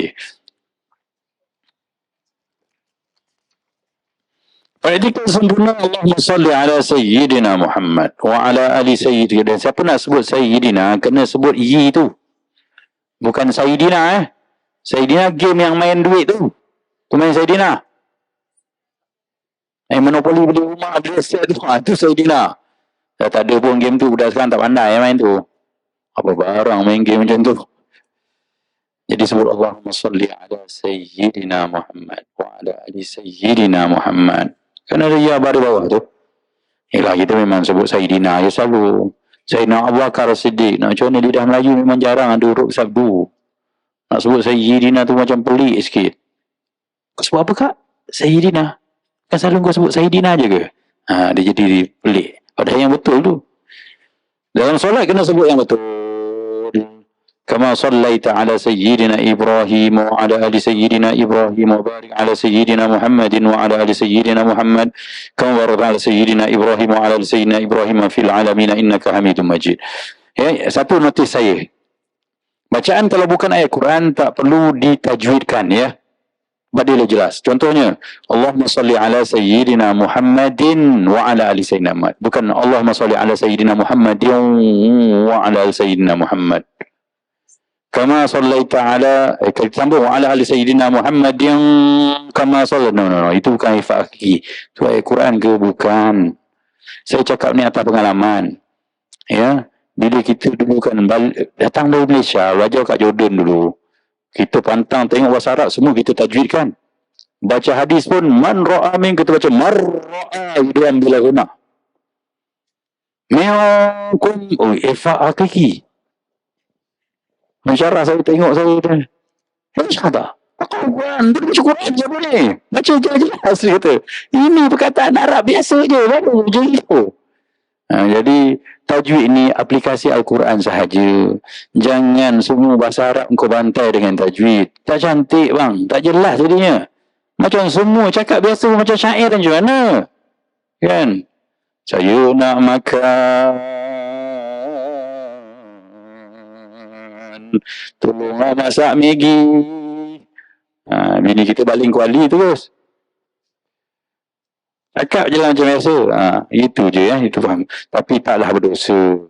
Kan ada Pak Imam, sallallahu ala sayyidina Muhammadin wa ala, yang tepatnya sallallahu ala sayyidina Muhammadin wa ala alihi wa sahbihi ajma'in. Itu lebih tepat. Sebab dia bukan ayat Quran. Tapi kalau doa macam Rabbana zalamna ayat Quran, okey. Allahumma ighfir lana warhamna wal walidina warahum kama rabbayana shaghira. Ya. Wal jami'il muslimina wal muslimat, yang tak payah tengok tu. Itu mana ini surat jelas. Okey, selesai, dan ada bacaan-bacaan doa lain. Dan rukun yang ke-12, ucapan salam. Salam ni sebenarnya dia rukun qauli yang perlu didengar oleh telinga kita, maka bacaannya paling minimum Assalamualaikum. Tapi nasihat kita sempurnakanlah Assalamualaikum warahmatullahi. Takut kalau bagi salam Assalamualaikum, orang sebelah Waalaikumsalam warahmatullahi wabarakatuh. Kita pasal di semayang kan. Kita bisa Assalamualaikum. Waalaikumsalam. Dia bilang, aku semayang, kau salam apa? Sebab tu dia berbeza sikit. Assalamualaikum warahmatullahi wabarakatuh. Dan niat dia memang untuk beri salam pada semua orang yang semayang. Doakan kesejahteraan untuk orang yang semayang bersama dengan kita. Itu tujuannya. Ya. Maka praktikal sempurna ya. Rukun dia itulah kena sebut, ada sabdu kena sebut. Yang panjang pada la saja ya. Assalamualaikum. 2 rakaat. Tapi jangan panjang pelik pula. Salam. Tak betul juga. Sebab itu hanya 2 rakaat. Yang tak betul kita, ramai yang tak betul bila salam. Assalamualaikum warahmatullahi wabarakatuh. Assalamualaikum. Tak ada mat. Tak ada mat lah tu tak salah. Ni rukun Rukun kena sebut betul. Sebab rukun perbuatan. Rukun cakapan. Ya Assalamualaikum warahmatullahi wabarakatuh. Beza kan? Assalamualaikum. Tambah kan? Assalamualaikum warahmatullahi wabarakatuh. Assalamualaikum warahmatullahi wabarakatuh. Yang ada tak bunyi lah. Patuk je lebih. Rukun dia bukan rukun patuk. Bukan rukun perbuatan. Rukun dia adalah rukun sebutan. Sekira-kira kalau kita tak toleh kiri kanan tak patuk pun Assalamualaikum warahmatullahi wabarakatuh. Sah. Ini patuk kau main. Sah. Tapi dah aja. Habislah semayang tak sah. Tu sebab tu penting. Kategori semayang ni rukun ni kena tahu. Ni beri salam. Mana ada orang jumpa orang patuk je ni. Aku dah beri salam dah kat dia. Kau gila apa? Kau patuk tu depan-depan patuk je. Nak macam semayang kan beri salam. Itu beri semalam lah. Salam dalam semayang pun Assalamualaikum. Bukan untuk kepala. Itu sunat Toleh kiri kanan. Ya. Sebenarnya bukan patuk. Sebenarnya perbuatan tu adalah kerana nak mengembalikan kepala ke tengah. Yang paling sempurna, yang paling tepat. Ramai atau Pak Imam pun banyak tak tepat. Ada Pak Imam, Assalamualaikum warahmatullahi. Assalamualaikum warahmatullahi. Dia rembat dari kanan kiri terus. No, sebenarnya mula dari tengah. Warahmatullahi toleh. Mula tengah, warahmatullahi toleh. Macam ni. Assalamualaikum. Kan kita sebenarnya tengok bawah. Sebab tu macam patuk tu. Mula intro macam tu. Jadi bila mana kita nak toleh kanan, memang kena angkat sikit. Kalau abang tak angkat, dia jadi jam. Assalamualaikum warahmatullahi wabarakatuh. Oh, jam. Siap sangkut tu macam mana? Waktu kita salah, kita dah tunduk tu. Kita tersangka. Assalamualaikum warahmatullahi. Toleh tengah balik. Balik ke tengah. Assalamualaikum warahmatullahi. Yang lekatkan dagu kat dagu tu tak aja. Itu seret. Rendah terus. Dia hanya mengembalikan pandangan ke arah tempat sujud tu je. Proses tu jadi. Seram pula kita tengok orang semayang macam-macam ni kan.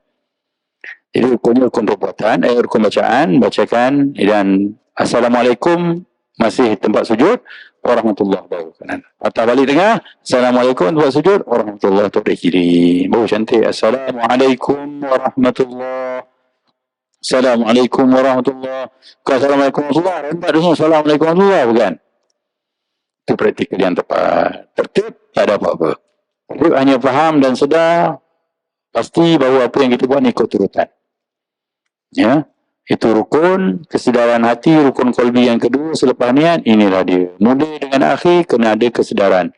Kesedaran pertama niat, kesedaran terakhir tertib. Wallahu ta'ala alam. Habis dah. Yang lain tinggal bacaan. Kita buka pada ruang pertanyaan. Bukan soalan pertanyaan. Oh, betul. Tak percaya? Okey, kalau kita pergi kaunter pertanyaan, Kak, saya ni tak tahu jalan. Boleh saya soal lah, Kak? Sesat jalan kat rumah, kat kampung-kampung, pakcik, saya ni tak tahu rumah pakcik. Boleh saya soal pakcik? Pakcik tu akan kena, kau dah sesat, lepas tu nak soal aku pula. Siapa kata sama? Soal dengan tanya tak sama. Apa beza dia? Okey, kita pergi masuk ke dalam peperiksaan. Kertas tu, kertas soalan peperiksaan ke kertas pertanyaan peperiksaan? Soalan, tentu ada beza. Sebab tu saya tak bagi puan-puan tanya soal saya.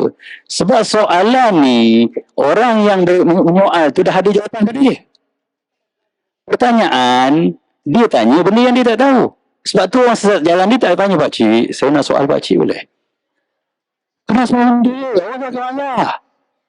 Sebab soalan yang kau dah tahu, kau nak tahu aku je. Sebab tu soalan peperiksaan tu, soalan sebab apa dah ada jawapan pada soalan tu. Sebab tu saya suruh puan-puan tanya, jangan soal. Puan masa aku je. Soal, Ustaz kecil. Ustaz nak tanya. Tu tanya, betul. Okey, tanya. Assalamualaikum Ustaz. Okey, salam. Saya nak tanya bab solat untuk orang yang sakit. Dia tak pakai pampers tapi dia menggunakan tukar bag. Backpack. Backpack. Najis tu. Cik tu. Macam mana solat dia tu Ustaz? Soalan sangat cantik. Orang ini dipanggil daimul hadath. Sebelum ada masalah tu pun ada masalah orang dulu yang dipanggil salsilal baul. Kencing dia mitik je terus. Pampers tak ada masa zaman tu. Sama, siapa yang dah muka tebuk usul jangan pakai bag tu. Maka solat dia begini.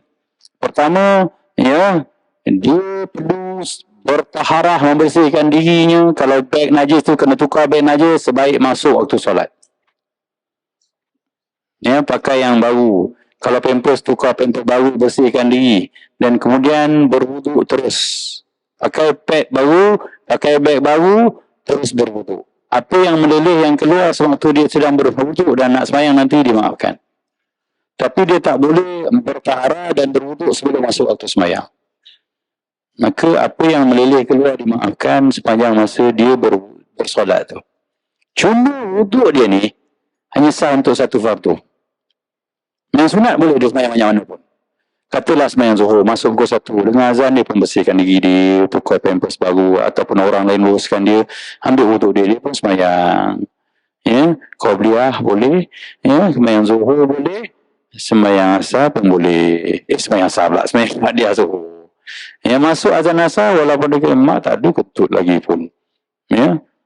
Tetap dia kena ambil wuduk baru, kena bersihkan diri baru. Sebab dia memang siasa bernajis.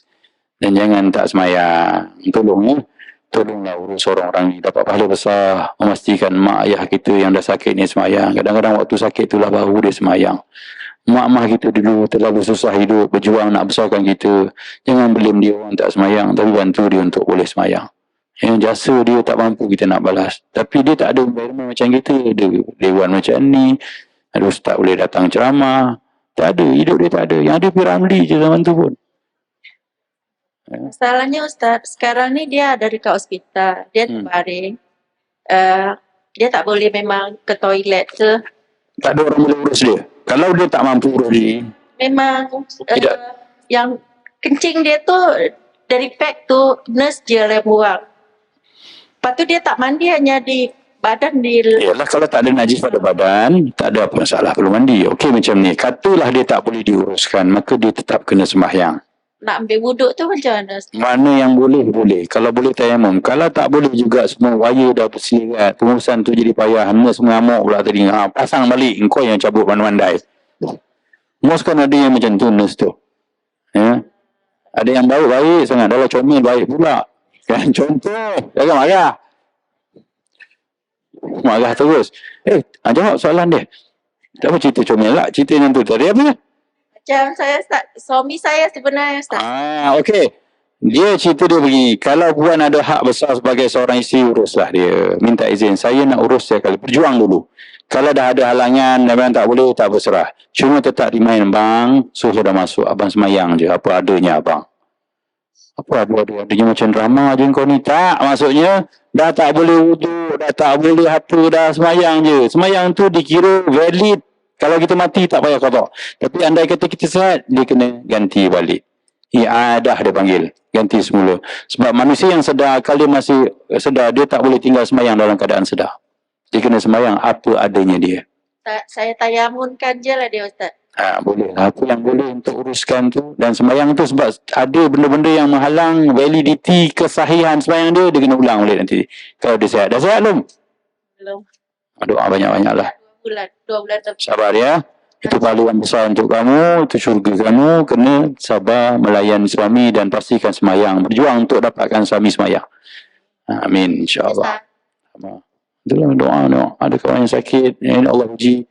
Dia kena urus. Setakat mana mampu. Tak payah gaduh sampai nak semayang ke suami. Tak perlu. Cakap bang saya tak boleh masuk. Abang semayang je lah. Waktu tu macam nak semayang kau tu? Tak. Ustaz kata semayang je. Gitu. Nanti abang sihat. Abang ganti. Kalau tak sihat. Allah terima yang apa yang ada tu. Yang penting jangan tak semayang. Itu yang paling penting. Assalamualaikum Ustaz. Salam.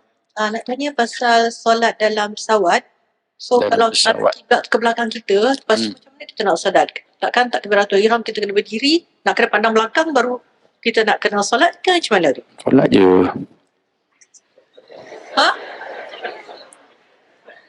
Maknanya pandang mana-mana arah yang Ada je.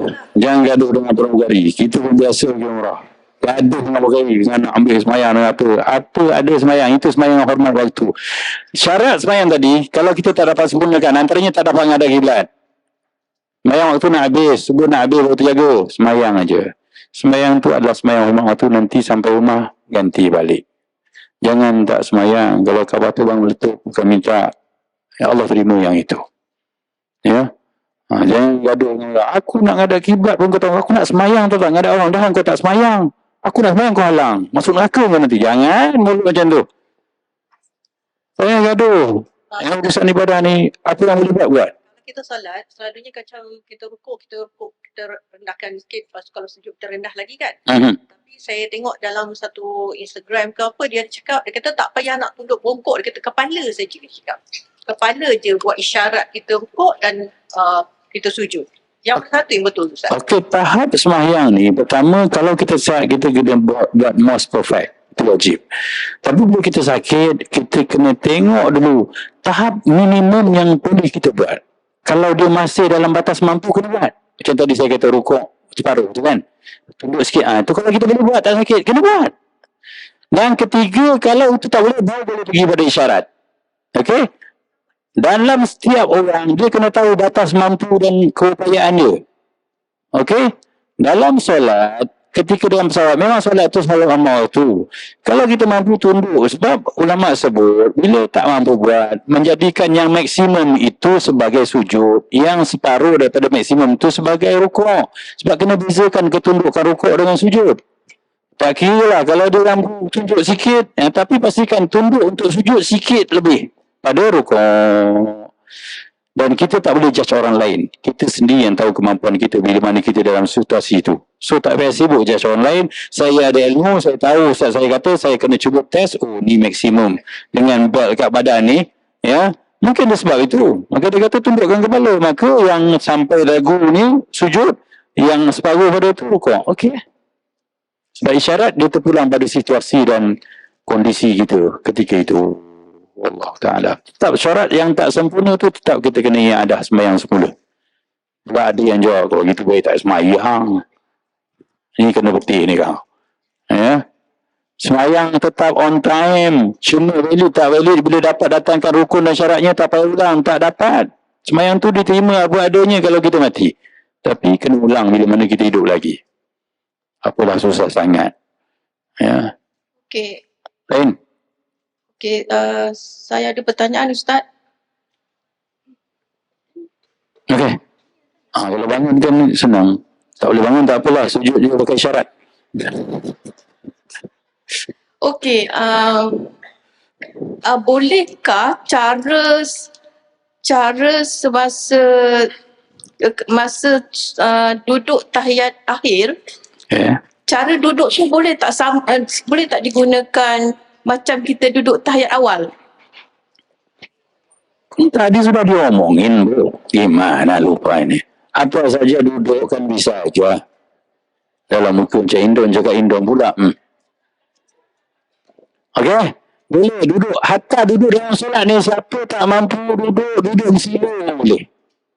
Asal punggung cecah lantai. Ya? Kalau sempit, pindah tayang awal. Duduk tayang awal sakit. Badan saya dah 150 nak duduk tayang gitu. Tidak loh. Malah ada satu duduk dalam solat yang tak popular tapi sebenarnya boleh. Duduk etika. Duduk atas tumit. Ya ni? Ni duduk solat ni. Comel tak duduk gini? Ni duduk solat juga. Boleh. Orang Arab selalu buat Siapa pergi kan nampak solat begitu. Okay. Next. Orang kita ada solat. Bagaimana syana umrana. Bukan cakapnya ada. Assalamualaikum Ustaz. Assalamualaikum. Okay, saya Sari Umar Smina nak buat sedikit pertanyaan kat Ustaz. Okay. Saya pernah dengar satu ceramah seorang Ustaz ni, dia mengatakan ketika solat boleh ikat rambut. So adakah itu benar? Dia kata itu macam menunjukkan satu keangkuhan. So saya nak penjelasan dengan lebih lanjut pasal ni lah. Tanya satu dia ada masalah apa dengan bini dia? Kalau dia tak suka bini dia ikat rambut pun, jangan libatkan orang lain. Jangan ada. Apa kena ni? Syarat sah solat tu aurat. Tak tahulah. Memang sebut. Saya tak tahu nak jawab lah. Soalan tu masalah keluarga tau sebenarnya. Tanya dia lah masalah dia apa. Kan salah fiqah. Asal dia tutup rambut dia semua cover dengan telekung dia tu. Dia tutup aurat. Saya tak tahu lah. Dia ikat ke tak ikat mana saya tengok relate pula kan. Kayak itu je. Jawapan dia asal tutup aurat sah. Ya. Dan apa sahaja, kalaulah adalah perlakuan tu melambangkan keangkuhan, tapi kat rambut dia angkuh tu. Itu saya kata kena tengok masalah dia sebenarnya apa dengan bini dia. Ustaz, sanggul. Sanggul. Yang bukan ikat rambut. Sanggul yang menunjuk melebihi orang lain. Memang nak tunjuk rambut aku cantik walaupun umur aku 68. Yang tu tak boleh. Itu pun bukan tak sah ya. Itu menafikan maksud solat. Solat ni untuk merendah diri. Fiqah ni jelas. Sah tak sah jelas. Bukan dengan sebab benda pasti tujuannya apa. Kita tak tahu. Mungkin dia pakai sanggul tu doktor suruh pakai. Awak kena tarik. Rambut awak nak hilangkan pening kena tarik. Pakai sanggul ni bunyi macam tu. Maka dia tak nak termasuk dalam kumpulan yang ditanyakan tu. Sebab tu sebaiknya tanya Ustaz tu. Ustaz ada masalah apa sebenarnya Ustaz cakap ni. Okay. Next.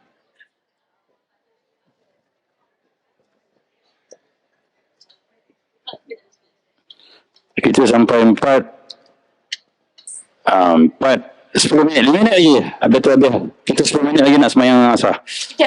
Berkenaan dengan bacaan Rukun Qauli, katakan sahabat kita yang di sebelah ni, dia bacaan dia agak kuat. Okay. Kita dah tegur, tapi bagi dia, aku dah baca perlahan je, tak ada apa pun. Macam mana kita nak memang bacaan dia tu mengganggu, tapi bagi kita tegur, dia tak boleh terima kenyataan yang dia baca kuat. Dia baca dah perlahan dah. Okey. Yalah, ini tahap sabar dia kurang ni. Ya. Orang macam ni memang kita kena macam mana nak konvensi benda-benda macam ni tadi 5 hukum tu boleh cerita dengan dia lah. Akak semua jemaah rugi macam ni kak. Bila ada sampai gangguan pada orang lain paling tak makruh, dia jadi haram. Boleh pujuk dengan ilmu macam tu lah kak. Kita ni sama-sama je kak. Kadang-kadang kalau saya silap akak tegur, saya ni sebab orang ngaji saya tahu benda tu. Rugi kak, akak dah semua jemaah, bila ada yang mengganggu hak orang lain untuk semayang, kita jadi haram, berdosa, rugi. Yang paling kuat makruh, Allah tak suka ibadat kita. Boleh cakap lembut macam tu. Tapi kau lagu sangat, ayat dia macam tu kan. Bukan macam tu. Tak apalah kak. Saya sampaikan je macam tu. Takkan nak ikat dia kat tiang kan.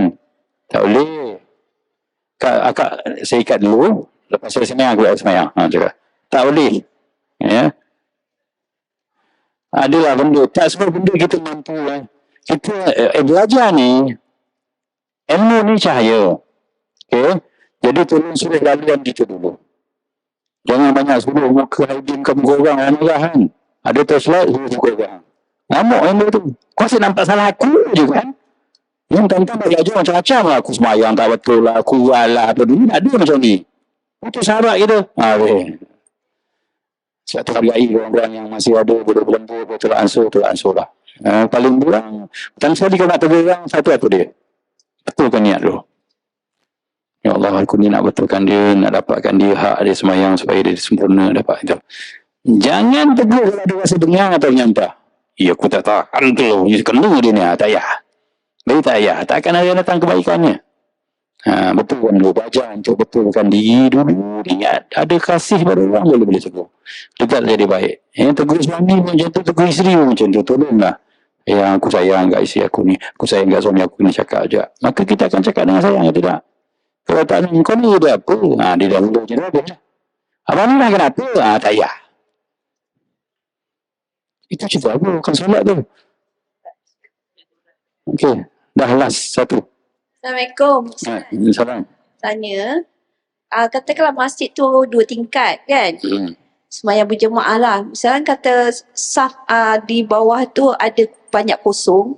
Kalau kita saja suka-suka nak semayang kat atas tu macam mana kira? Boleh ke? Cukup tu dia. Nampak solat jemaah. Okey, itu pun satu benda yang berkait dengan hukum makan. Sembahyang selagi mana kita dengar dan tahu gerakan imam sembahyang kita sah. Tapi bila mana kita tidak connecting dengan saf yang sepatutnya tak sempurnakan saf, pahala jemaah kita tak ada. Sembahyang sah, tapi tak dapat 27 darjat tu. Hatta bukan saja jauh pun. Kalau kita ni ada saf, ada satu ruang kosong kat depan, tapi kita pun kata, alah nanti ada orang masuk lah. Aku sembahyang saya baru. Kita memulakan sah baru dalam keadaan sah depan belum sempurna, kita tak dapat pakai jemaah. Sama macam sembahyang kat rumah. Rugi je duit minyak. Rugi je. Duit minyak kereta tu, pakai ingat tu. Tapi buat pahala sahaja. Pahala sembahyang jemaah tak dapat. Alang-alang datang, jual dengan ilmu. Itu tak rugi itu tu. Kan? Bukan tak nak lapas lah. Tapi saya nyampah lah kak tu. Diri sembahyang beda. Tu. Sebab tu tujuan solat jemaah supaya kita terpaksa duduk dengan orang paling kita menyampah. Supaya kita terpaksa salam dengan dia. Buat-buat Allah tak sangka kat salam dia. Tu. Yang tu tujuan dia. Dan kita tak ada pilihan. Sebab tu susunan solat jemaah dia tak boleh ikut kawan tau. Tengah, kanan, kiri. Kanan, kiri. Kanan, kiri sampai ujung. Kalau dah sengit belah kanan, kiri tak ada. Siapa yang terus sambung, dia hilang fadilah jemaah. Dia kena mulakan belah kiri pula. Kalau tak ada ilmu tu, masing-masing ikut dia semayang. Sengit sebelah kanan. Belah kiri tak ada orang. Itu geng syaitifah malas lah. Kita minah punya geng. Contoh. Bukan. Semayang jemaah kena ada disiplin. Ya. Sengaja saya jawab begitu sebab ramai kita ikut suka hati kita kan. Tak ada ilmu jadi payah rugi. Sama bayangkan. Kita semayang jemaah selama ni. Kita ingat kita hebat. Rupanya tak ada pahala jemaah pun. Pahala semayang seorang. Orang pun pergi masjid hari-hari. Kalau tak ikut peraturan dia. Itu juga petanda bahawa memang kita kena kursus lagi. InsyaAllah ada ruang lagi kita atur. Ya, ada 2 bengkel lagi, kursus lagi, seminar lagi, khusyuk solat dengan solat jemaah. InsyaAllah kita fikirkanlah. Ya, tapi kalau buat jangan tak datang lah. Kan? Kita datang dari langit jauh ni. Ya. Allah Ta'ala alam. Sebagai penghujungnya saya mohon maaf. Ya, kalau ada keterlanjuran kata, kekasran bahasa, tujuan hanya satu je untuk menarik perhatian puan-puan, tuan-tuan untuk dengar apa saya cakap. Bukan pada saya. Saya memang tak menarik langsung. Tengok macam ni pun tahu dah. Ya. Nak menarik apa yang saya cakap. Supaya kalau tak dengar, terhilang satu fokus. Dia akan faham lain. Bahaya fiqah ni tau. Dengar ustaz kata kena marah, kena tegur. Padahal saya kata tadi kita tegur dengan lembut. Tu. Moga-moga ada kebaikan dengan pertemuan ini. Percayalah, saya percaya bahawa ada pertambahan maklumat tentang solat dan ini petanda baik. Sebagaimana janji kita pagi tadi, idza aradallahu 'abdan khairan faqahu fid din. Allah bila mana nak kita baik, Allah bagi kita faham agama. Bukan bagi duit, bukan bagi isteri cantik, bukan bagi suami baik, tak. Bila Allah bagi nak jadikan kita baik, Allah bagi kita makin faham solat, makin faham ibadat. Maka itu tanda baik. Moga-moga kita makin baik. Ya, baik-baik saja. Ampun maaf, saya pulangkan kepada Kak Salwa. Terima kasih atas ruang ini. Assalamualaikum warahmatullahi wabarakatuh. Waalaikumsalam.